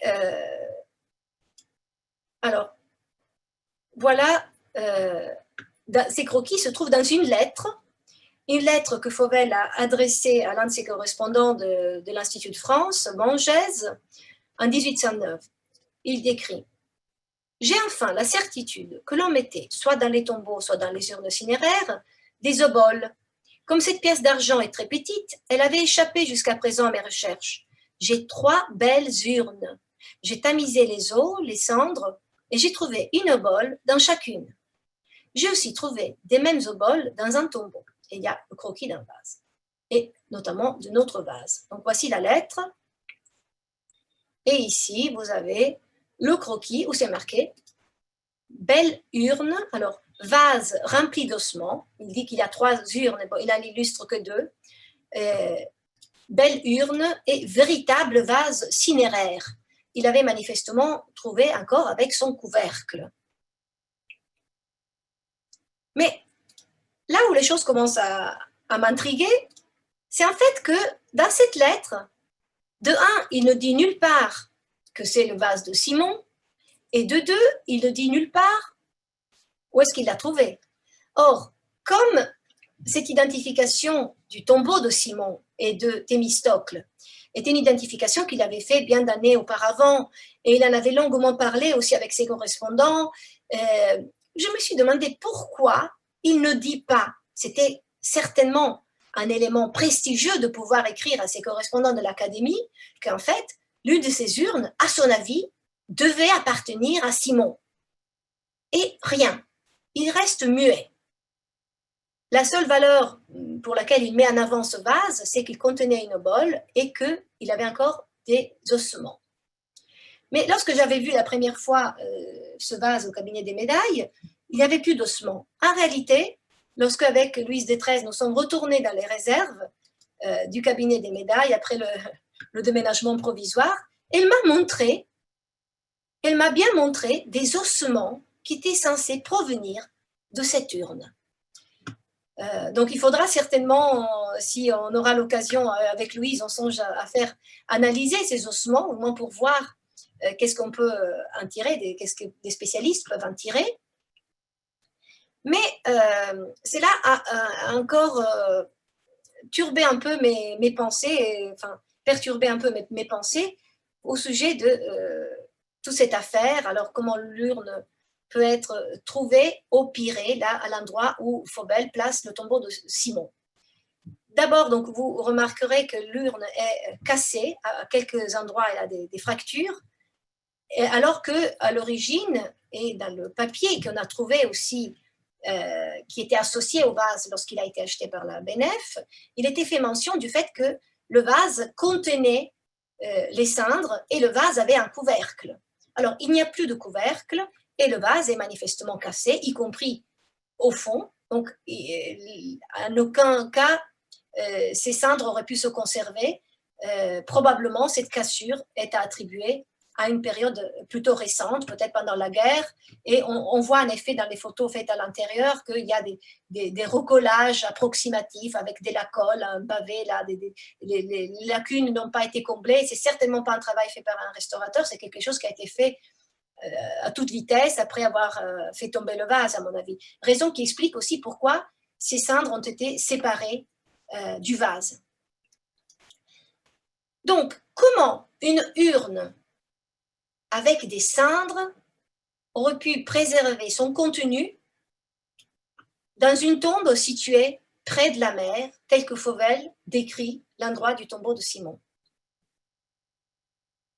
Alors, très difficilement, elle se serait préservée entière, déjà, avec les vagues qui frappent sans arrêt ces endroits.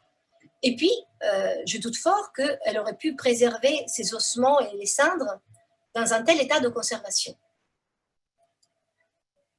Et en fait, l'autre élément est que, ici, vous voyez, on a eu avec Louise une idée. Si l'urne a été trouvée à proximité, peut-être pas exactement dans le tombeau, puisque dans la description qui en était faite, on disait que dans un caveau à proximité de le tombeau de Simon, il n'avait jamais trouvé ça, elle aurait au moins dû garder des traces de salinité, puisque c'est une zone extrêmement exposée au flot.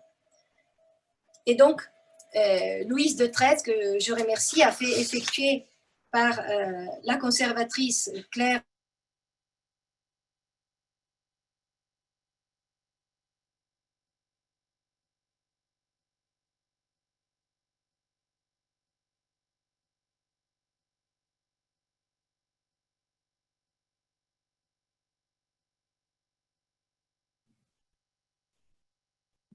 quand même vérifier, hein, donc on est certain du résultat. Ah, j'ai reçu un message comme quoi ma connexion est instable. J'espère que vous arrivez quand même à m'entendre et à me voir. Et en même temps, donc, d'où provient réellement ce vase? À partir du moment où je suis à peu près certaine qu'il ne provient pas de cet endroit-là, il faut lui trouver un autre contexte. Or, grâce à Nicoline Naquet, qui m'a beaucoup aidée, j'ai pu retrouver des parallèles assez semblables d'autres vases de ce genre. J'ai cherché tout d'abord des parallèles pour le dater aussi. Et un vase presque identique m'a été signalé par Louise Detray au musée du Pirée. Ensuite, nous avons cet autre dinos du musée de Bonn qui est dit provenir d'une nécropole sur la route du Falaire. Falaire, en réalité, au XIXe siècle, était considéré le Pirée. On l'appelait erronément Falaire. Ce n'était pas le réel Falaire qu'on appelait ainsi. Donc, plusieurs traces qui pointent vers le fait que probablement ce vase vient du Pirée, mais pas de l'endroit où Fauvel a identifié le tombeau de Simon. Alors, un parallèle presque identique se retrouve dans les collections du Musée d'art et d'histoire de Genève, provenant de la collection d'Eon, mais sans contexte de provenance connue. Et donc, je ne peux pas savoir si ce vase de la collection d'Eon vient effectivement du Pirée. Excusez-moi, il y a un bruit qui vient de l'extérieur. Je vais juste fermer un instant pour avoir un peu moins de... Je ne sais pas si vous entendez le bruit ou pas. Non? Ça va? Je peux continuer alors. Donc, au final, puisque Fauvel a écrit cette lettre où il parle de ce vase en 1809, et il dit « j'ai 3 vases », comme s'il les avait depuis longtemps. Il ne dit pas « je viens de découvrir 3 vases ». J'ai croisé toutes les informations en ma possession et je pense que le vase doit provenir des fouilles que Fauvel a ouvertes vers 1806 près du Pirée, mais certainement pas donc de ce tombeau au Pirée. Mais je reste, cela dit, sur des hypothèses. Alors, puisque c'était un séminaire sur les vases grecs, je vais vous donner quelques autres éléments sur les vases, même si j'ai déjà écrit à peu près tout ce que j'avais à dire sur Fauvel et les vases grecs dans 2 articles parus dans le Journal des Savants en 2006, et notamment quelques chiffres sur les objets de sa collection réunis dans ce musée Fauvel, sachant que le musée Fauvel réunit aussi les objets acquis pour la collection Choiseul-Gouffier.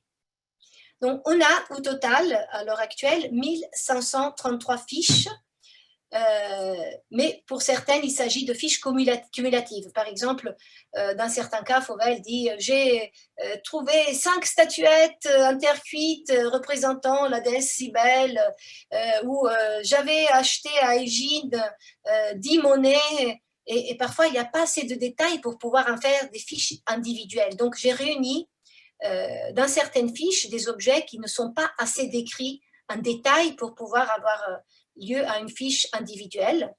Donc, certaines fiches cumulatives, par exemple, je sais qu'il avait 2000 monnaies dans sa collection, et donc à sa mort, et ces 2000 monnaies sont réunies dans une seule fiche, qui dit 2000 monnaies provenant de la collection Fauvel, mais je n'ai pas beaucoup plus de détails. Enfin, je sais qu'il y avait de telle et telle autre ville, mais je ne peux pas en faire des fiches individuelles. Donc, nous avons dans ce musée Fauvel 443 vases en terre cuite, vases ou fragments plutôt, hein, parce que souvent ce ne sont des fragments. Beaucoup de ces fragments proviennent par exemple des fouilles de l'Agora d'Athènes à l'emplacement de sa maison.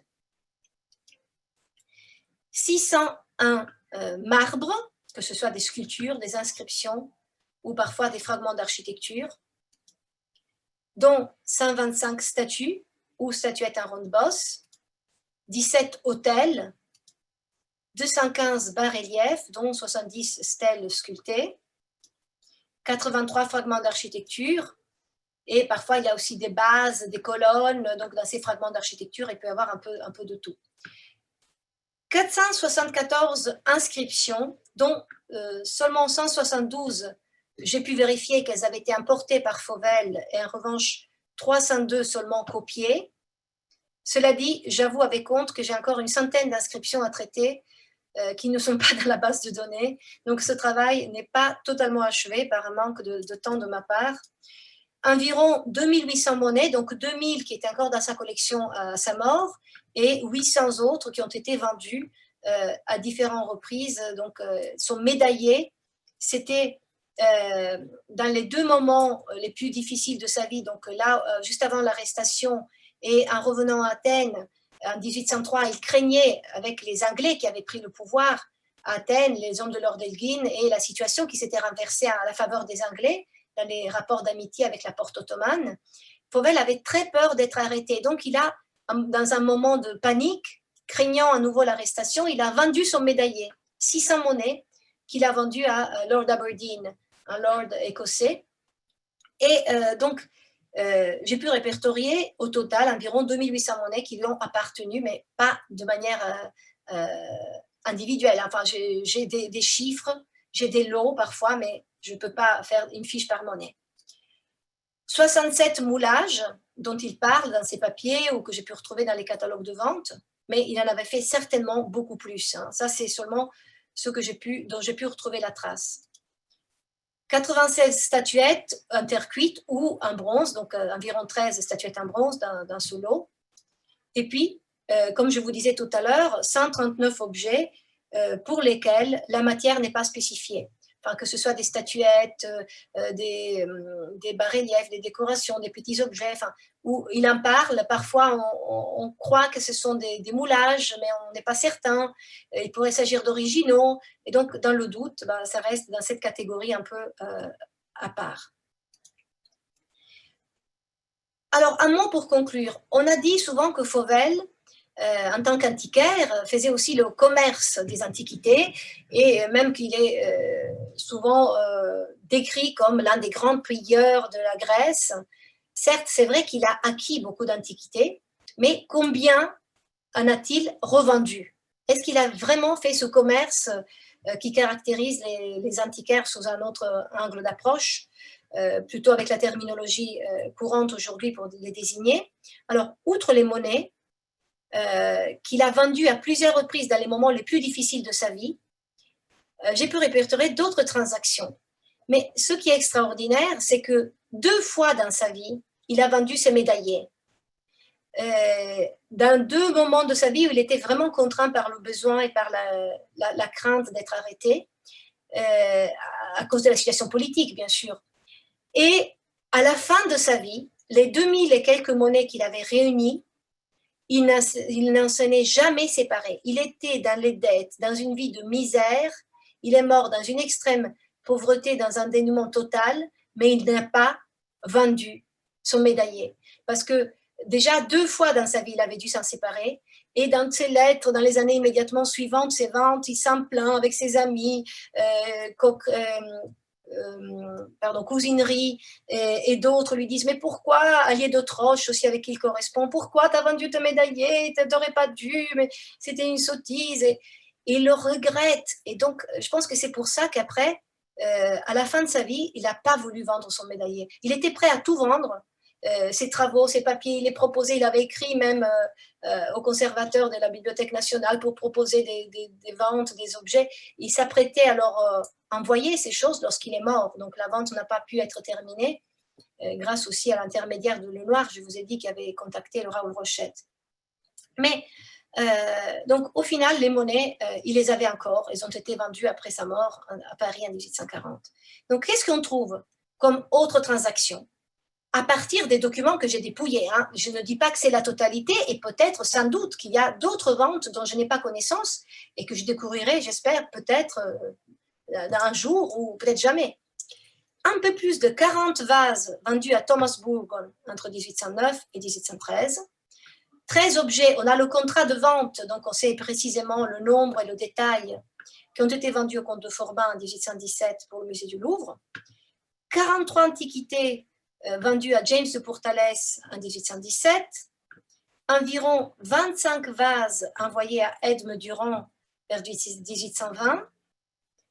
Et puis, il y a une quarantaine de vases envoyés à Paris à son ami Morel d'Arleux ou à Marseille à son ami Jean-Louis Famin, en leur demandant de vendre ces pièces parce qu'il avait vraiment besoin d'argent, et il leur demande de l'aide pour vendre ces antiquités.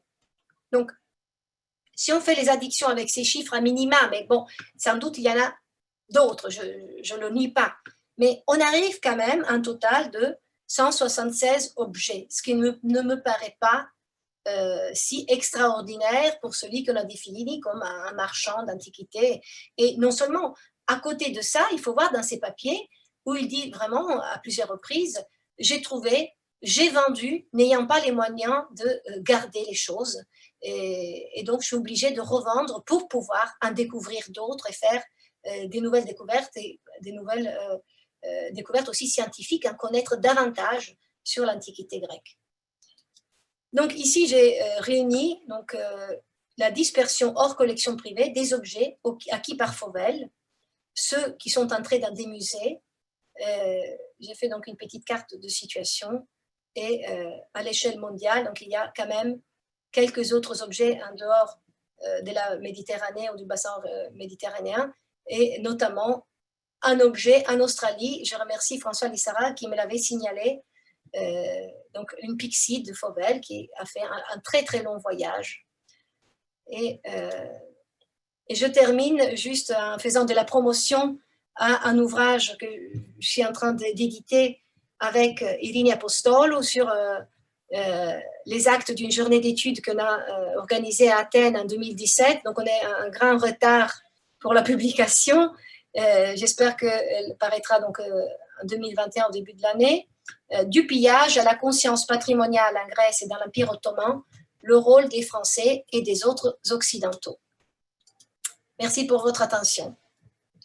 Et voilà, je laisse un peu de temps pour les questions, s'il y en a, pour la discussion.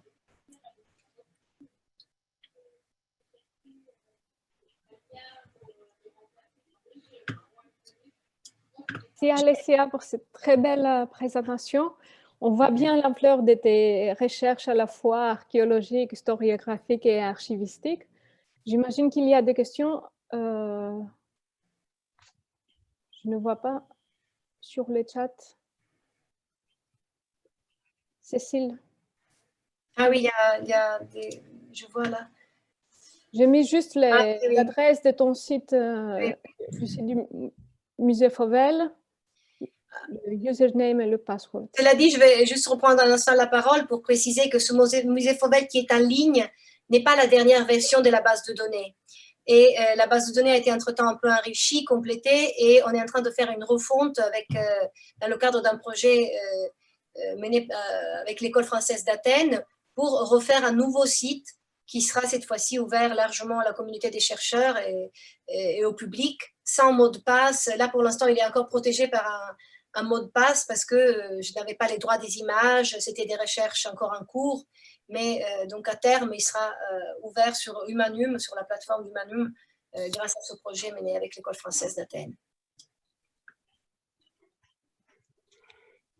Merci beaucoup Alessia pour cette belle présentation très riche et avec à la fois sur Fauvel et puis cette passionnante enquête sur ce vase, effectivement cette urne au parcours mystérieux et avec ces ossements. C'est la seule vase du cabinet des médailles qui a des ossements comme ça. C'est un peu étrange. Alors, ce qui m'a un peu dépité, c'est que Fauvel avait fait beaucoup d'identifications grandiloquentes, Thémistocle, l'Amazone Antiope. Dans ses fouilles, il voulait toujours attribuer ses découvertes à des noms qu'on retrouvait dans les sources anciennes. Mais je lui avais toujours prêté de la bonne foi.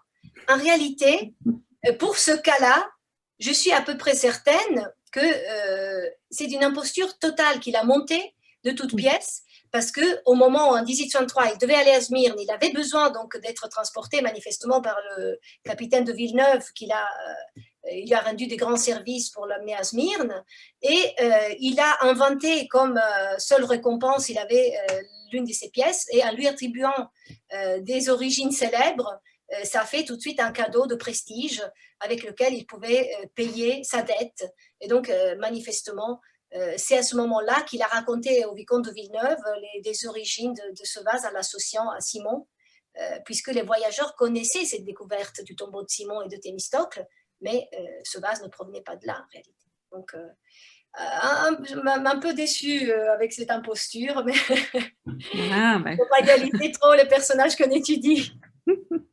C'est ça le fait un peu descendre de son piédestal.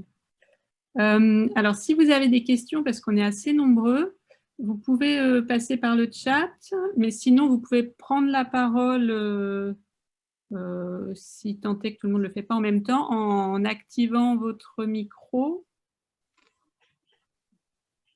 et en posant votre question. Je voulais juste dire un peu comme un petit clin d'œil, parce que pendant qu'elle parlait, on voyait le fond du tableau et on apercevait Fauvel sur le côté, et on avait l'impression qu'il suivait, qu'il écoutait, qu'il était à ses côtés. Vraiment, j'observais ça et voilà, je voulais le dire à Alessia. C'était très bien d'avoir mis ce tableau derrière, et on voyait juste sur le côté Fauvel, voilà, qui était présent. Oui.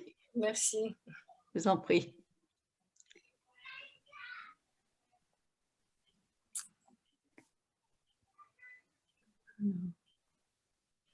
Je ne sais pas. Est-ce qu'il y a d'autres questions ou interventions, François? Oui, si je peux, j'ai vu que personne ne semble vouloir. Je voulais remercier Alessia parce que c'est un travail formidable. Et, bon, oui. Une des choses qui me frappe en écoutant aujourd'hui, d'abord, c'est l'article qui t'a mis sur la piste. Il est de 1856, donc c'est beaucoup plus tard. Oui, c'est au moment où le vase a été vendu. Voilà, ok. Et le retour des cendres de Napoléon. Non, mais je me demande s'il n'y a pas des connexions comme ça. Et c'est 1840, hein, le retour des cendres à Paris. Ah, donc peut-être qu'il fait un clin d'œil aussi à... Je ne sais pas, parce que si on en croit le capitaine de l'île, là, cette histoire lui a été racontée beaucoup plus tôt, quand le vase lui a été donné. Alors, je crois que tu as raison. Fauvel, s'il avait eu l'idée que c'était vraiment ça, l'aurait jamais donné. Ou alors il ça serait vanté, il aurait envoyé des dessins il en aurait parlé, à ses correspondants, voilà. Il en aurait parlé. Donc c'est vraiment une histoire inventée parce qu'elle est trop belle et c'est chouette, voilà. Donc ça c'est le premier point, et ça me frappe parce que tous ces antiquaires, enfin tu as une grande confiance et admiration pour Fauvel, et moi aussi, parce que je veux dire, et c'était ma deuxième remarque, et c'est vraiment une question. Ce que tu as montré là, qui est aussi dans ton livre, c'est à quel point il met en place un système de transcription graphique, de description, de dessin, de relevé, de cartographie. Et tu insistes en disant, il ne dessine pas sa collection de vases, il dessine les vases qu'il n'a pas. Ce qui fait du dessin un substitut, pas un double, mais un substitut. Et cette question-là, je ne me l'étais jamais posée comme ça, mais je pense que ça vaudrait la peine d'y réfléchir. Et quand tu montres en même temps Coquerel, Burgon et d'autres, qui tous ces Anglais, ils sont des aquarellistes formidables. Je suis extrêmement jaloux, j'aimerais pouvoir... alors peut-être toi, tu sais faire ça, mais moi non.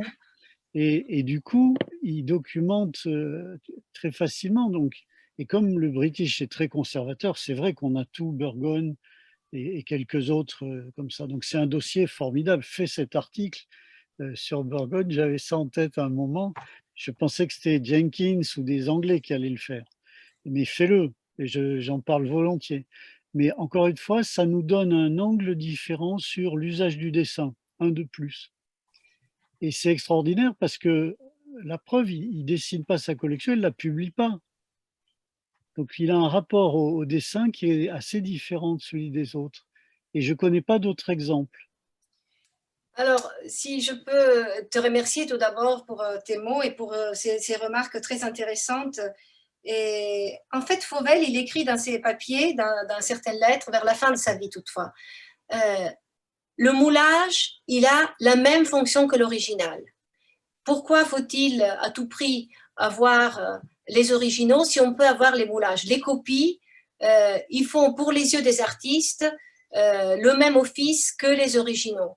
Et je n'ai pas beaucoup parlé de ses acquisitions pour le comte de Choiseul-Gouffier. C'est largement connu à quel point le comte l'a incité à tout piller. Mais ce qui est extraordinaire, c'est que Fauvel, pendant ces années-là, il aurait pu très bien spolier l'acropole. Et quand Choiseul-Gouffier lui disait « Prenez une cariatide, s'il y en a une que vous pouvez enlever, etc. » Qu'est-ce qu'il fait Fauvel? Il lui moule 2 moulages de cariatide qu'il lui envoie. Et il ne dit pas « j'ai pas pu la prendre », il se limite à la mouler. Et puis, pour plein d'autres choses, il lui envoie des moulages. Là où on a vraiment la certitude que grâce aux relations, aux autorisations et à l'argent de Choiseul-Gouffier, il aurait pu très bien les prendre. Et il y a un voyageur, à un moment donné, qui est Maurit de Rokeby, qui arrive à Athènes à la fin du XVIIIe siècle, mais tout jeune, il a à peine 20 et quelques années, et il arrive à négocier avec les Turcs l'enlèvement d'une métope. Et Fauvel fait tout pour l'en empêcher. Et au final, il arrive à l'empêcher, il menace le directeur, le Disdar, de le dénoncer auprès de ses supérieurs. Et comme les châtiments ont été très conséquents, il prend peur et il refuse de donner cette métope que Maurit de Rokeby voulait descendre du temple. Attention, elle n'était pas descendue. Et Maurit de Rokeby écrit dans son journal « Ah, c'est à cause de Fauvel, il était un jaloux, je parie qu'il m'en a empêché parce qu'il a voulu lui cette métope. » Mais pas du tout. Fauvel était là depuis 20 ans et il est resté encore 30 ans et il n'a jamais pris cette métope. Donc, ce n'est pas qu'il la voulait, il voulait vraiment la préserver. Et il y a de tas d'éléments aussi que je publie dans un article, donc apparaître dans ce volume sur du pillage à la conscience patrimoniale en Grèce et dans l'Empire ottoman, et où il s'est battu aussi pour préserver les monuments encore debout. Ça lui posait mais aucun problème de prendre tout ce qui traînait, tout ce qui était déjà détaché, tout ce qu'il pouvait fouiller, mais les monuments debout, à son avis, il fallait les respecter. Et il a eu plusieurs actions vers la Stoa d'Attal, les restes de la Stoa d'Attal, vers le monument de Lysicrate. Ce sont des choses que j'ai en partie déjà publiées dans d'autres articles, mais il s'est vraiment battu pour protéger ces monuments. Et avec toujours cette idée que souvent, voilà, le double, la copie, que ce soit par le dessin ou encore plus par le moulage, peut suffire. Donc c'est très intéressant cette remarque que tu as dit, donc le dessin comme substitut, mais pas comme double. Je vais noter. Parce que l'autre, comme tu parles de moulage, si tu regardes, je crois que c'est dans le livre d'Élise Lehousse sur la mythologie de papier, les dessins, elle cite, et d'autres l'ont fait avant elle, mais c'était très intéressant. J'ai oublié le nom de cet Allemand, prof. on est dans les années du tout début, Kreutzer, enfin le tout début de l'enseignement de l'archéologie en Allemagne, et lui explique que nous, dans nos universités, on ne peut pas avoir un musée de sculpture, mais en effet, on peut avoir des moulages, mais il continue en disant les moulages, ça coûte très cher. Et donc, je ne sais plus dans quelle université de deuxième, enfin, c'est-à-dire de deuxième catégorie, disons modeste, il dit le meilleur substitut qu'on a, ce sont les pierres gravées. D'abord parce que celles-là, elles circulent beaucoup, et puis parce que les empreintes permettent d'avoir le déroulement complet de tout un développement historique des formes et des styles dans des formats transportables, accessibles aux étudiants et peu coûteux. Donc cette idée-là de l'apparatus, hein, qui est la grande idée de Gerhardt, elle est en germe dans cette manière de dessiner, dans cette manière de mouler, et pas de piller, et puis du coup, de déployer des collections plus complètes et plus riches en réalité. Donc, ouais, ça fait de Fauvel un vrai savant. C'est pas un collectionneur ni un marchand, c'est quelqu'un qui documente et qui a une position extraordinaire à Athènes, bien sûr. Mais on a aussi l'impression, tu dis qu'il est turcophile, ce qu'on savait déjà, il défend le patrimoine turc. Je dis ça pour agacer nos amis grecs. Non, non. Voilà. Alors, merci pour rappeler aussi que ce magnifique livre d'Élise que j'ai juste parcouru, j'ai acheté et je n'ai toujours pas eu le temps de lire en détail. C'est vraiment urgent que je m'y plonge dans une lecture plus attentive. Non, mais ça donne des idées. Oui. Oui. Et puis, Fauvel, tout en étant turcophile, il avait quand même des amis grecs. Hein. Il écrit plein de choses vraiment blessantes à l'égard des Grecs, qui critiquent de toutes les manières qui soient, mais ça ne l'a pas empêché d'aimer le patrimoine grec déjà, et puis d'avoir des amis, des familles, des Grecs qu'il a pris sous ses ailes, qu'il a même formé à l'Antiquité, comme... oh là là, oui, son chef de chantier, oui. Ah là là, j'ai un blanc là en ce moment. En tout cas, ça va me revenir dans quelques instants. Le grec qui ensuite est devenu fort aux Antiquités, donc au début des années 1830, après l'indépendance. Pitakis. C'était Pitakis. Ah, Pitakis, merci. Oui, merci. Excusez-moi pour l'oubli, quelle honte. Merci beaucoup. Alors, il y a une question qui a été posée par écrit. Je ne sais pas si tu le vois, Alessia. Oui. Donc, y a-t-il espoir de retrouver le couvercle de l'urne? Ça, je pense que le couvercle doit être entré avec le vase, parce que s'il avait des cendres dedans, ça me paraît difficile qu'il ait été séparé au moment de l'achat. Alors, j'ai retrouvé les archives du commissaire-priseur, je les ai identifiées aux archives de la ville de Paris. Coronavirus oblige, je n'ai pas encore réussi à dépouiller ces archives. Donc, je voudrais voir d'abord si dans les procès-verbaux de cette vente, il est dit si le vase avait un couvercle. Donc, ça serait un indice, parce que rien dans les documents d'entrée du cabinet des médailles ne mentionne un couvercle. Donc, à partir de là, si on peut vérifier que le vase a été vendu avec son couvercle, peut-être qu'il s'est cassé au moment où justement ces fractures se sont produites sur le dinos, et que peut-être que le couvercle a été jeté, je ne sais pas, donc c'est peut-être cassé et ils ont recollé le vase et jeté le couvercle. C'est une autre possibilité. Voilà, mais en principe, il était encore intègre lorsque Fauvel lui a donné à Villeneuve, et j'imagine aussi lorsqu'il a entré au cabinet des médailles. Donc, c'est aussi du côté de la BNF qu'il faut poursuivre un peu l'enquête. On verra bien, mais l'enquête n'est pas close, donc. Et aussi ce petit papier qui racontait cette histoire, qui était manifestement vendu avec le vase. Je dois voir si du côté du cabinet des manuscrits, par exemple, s'il a été déposé ailleurs, à partir du moment où on connaît la date d'achat et d'entrée, peut-être on peut faire encore une recherche de ce côté-là. Merci pour la question. Est-ce qu'il y a d'autres questions? soit par écrit, soit directement. Si vous coupez votre micro, enfin si vous rallumez votre micro, vous pouvez prendre la parole. Non. Je ne sais pas, Louise, si tu as une idée sur ces questions. Alors, j'essaye de prendre la parole.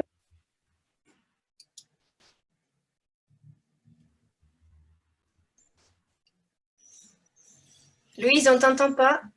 Écrire ta question.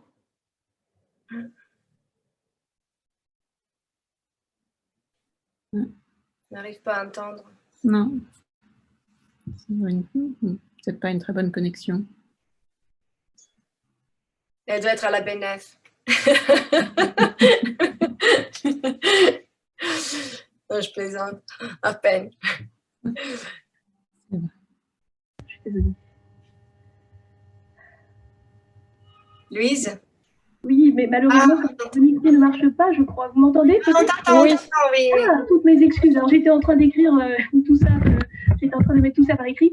Alors, merci infiniment, Alicia, c'était un régal. J'étais enchantée de t'entendre retracer cette enquête haletante autour de l'urne de Simon. Alors oui, tu as raison, il faut qu'on ouvre l'œil et qu'on cherche ce couvercle. J'espère que tu viendras à Tolbiac nous y aider. Mais Cécile, sans doute, peut peut-être intervenir. Est-ce que tu as le souvenir, toi, Cécile, d'un couvercle qui pourrait ressembler à la silhouette du dessin d'Alessia? Moi, ça ne me dit rien, mais... Ouais, moi, ça ne me dit rien non plus, mais comme dans le catalogue de Rider, il est indiqué sans couvercle, il me semble. Donc je pense qu'on s'était jamais penché sur la question, on n'avait jamais recherché vraiment un couvercle qui pourrait aller avec. Donc, t'as raison, que dans les couvercles sans vase, on pourra trouver celui qui correspond. Ouf, alors ça n'est pas sur nous que retombe la responsabilité d'avoir cassé et le vase peut-être et perdu le couvercle. Non, je ne voulais pas dire ça. C'est vraiment une ancienne cassure. Peut-être, vous connaissez sans doute mieux que moi l'histoire des différents déménagements ou pendant la guerre. Je ne sais pas ces objets, quel parcours ils ont eu. Et peut-être sans doute qu'à ce moment-là, il a été cassé ou même dans d'autres circonstances. Oui. Il y a toujours eu des vases cassés, recollés, et pas toujours des opérations qui ont rarement été documentées. Donc, Mathilde, peut-être qu'elle a quelques infos à ajouter. Je vois qu'elle est là. Merci, Mathilde. Alors, Mathilde est à Tolbiac, contrairement à moi. Elle n'a pas de micro. Voilà, j'ai un petit peu peur de ça, parce qu'on est assez mal équipés. Mais...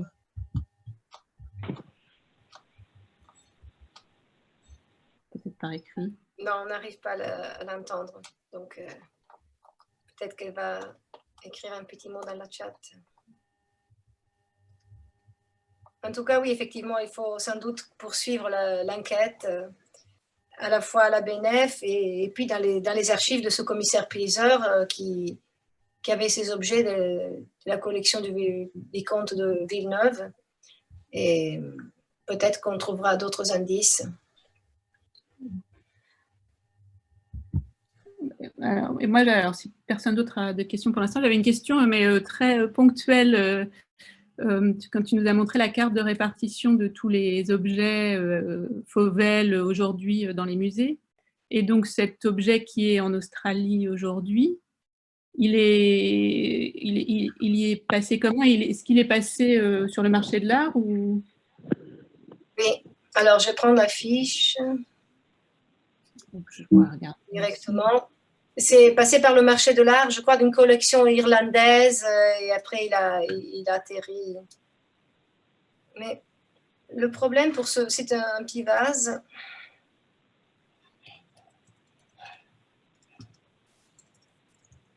Pour l'instant, je vais le retrouver. Parce que comme tu le sais, sur le programme, sur le répertoire des ventes d'antiques en France au 19e siècle, on essaye aussi de faire des cartographies un peu des objets.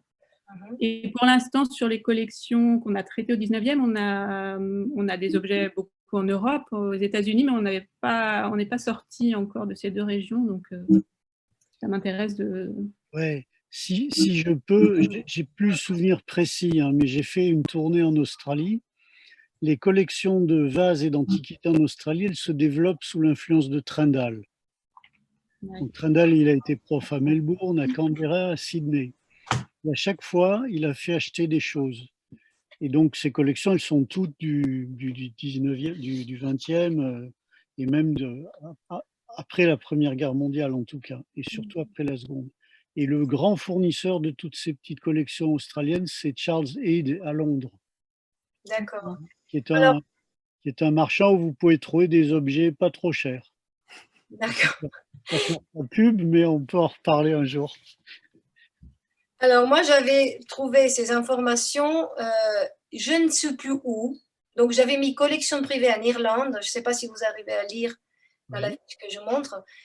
Et après, il atterrit donc au musée Nicholson de Sydney en 1952. Oui, tu vois, il a un numéro 53 au musée. Donc, c'est bien les années 50 et c'est bien le temps de Trendall, ça. D'accord. Peut-être qu'en regardant dans le Corpus Vasorum, tu aurais des choses, peut-être. D'accord. Là j'avais des images. Donc, le dessin de Stackelberg, le dessin de von Hallerstein, et puis le vase sur lequel tu m'as mis, donc sur sa piste, un jour, tu m'as dit « Ah, j'ai trouvé un vase de Fauvel en Australie !» Et c'est comme ça que j'ai fait le lien.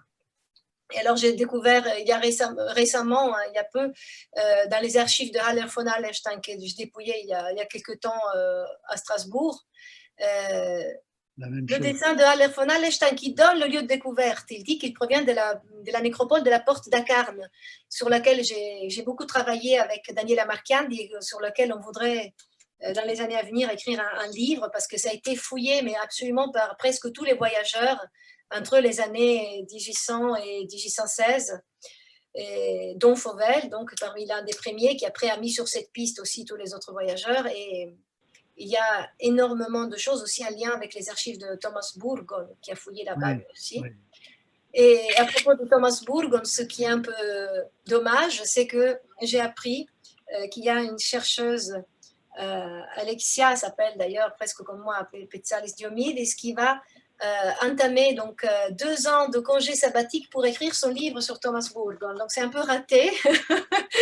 J'avais découvert ces archives il y a bien longtemps. Je croyais que Duffery Williams devait publier, donc je n'avais jamais osé trop me pencher dessus. Puis quand il a enfin laissé tomber, ou en tout cas peut-être que ça ne l'intéressait plus, je me suis dit, bon, mais alors c'est le moment de publier ces choses, et je viens de découvrir la chose suivante. Mais bon, il y a de la place pour tout le monde et il y a différentes approches, donc j'ai encore bien de choses à exploiter dans les archives de Burgon, en lien aussi avec ce vase notamment, et les fouilles effectuées sur place. Merci François d'avoir enrichi par bien d'autres signalements aussi ce musée Fauvel, qui est une recherche perpétuelle en fait. Ça qui est bien. J'aimerais avoir les moyens de l'INHA qui propose aux gens d'enrichir les identifications et les informations sur les vases. À terme, quand le musée Fauvel sera ouvert sur le site de l'école ou via Humanum, on pourra effectivement envisager un travail participatif de ce genre. Alors, je vois qu'il est déjà 16h03. Je ne sais pas s'il y a d'autres interventions, remarques, questions pour Alessia. Parce que je crois qu'on a encore quelques minutes, mais ensuite notre session se coupera.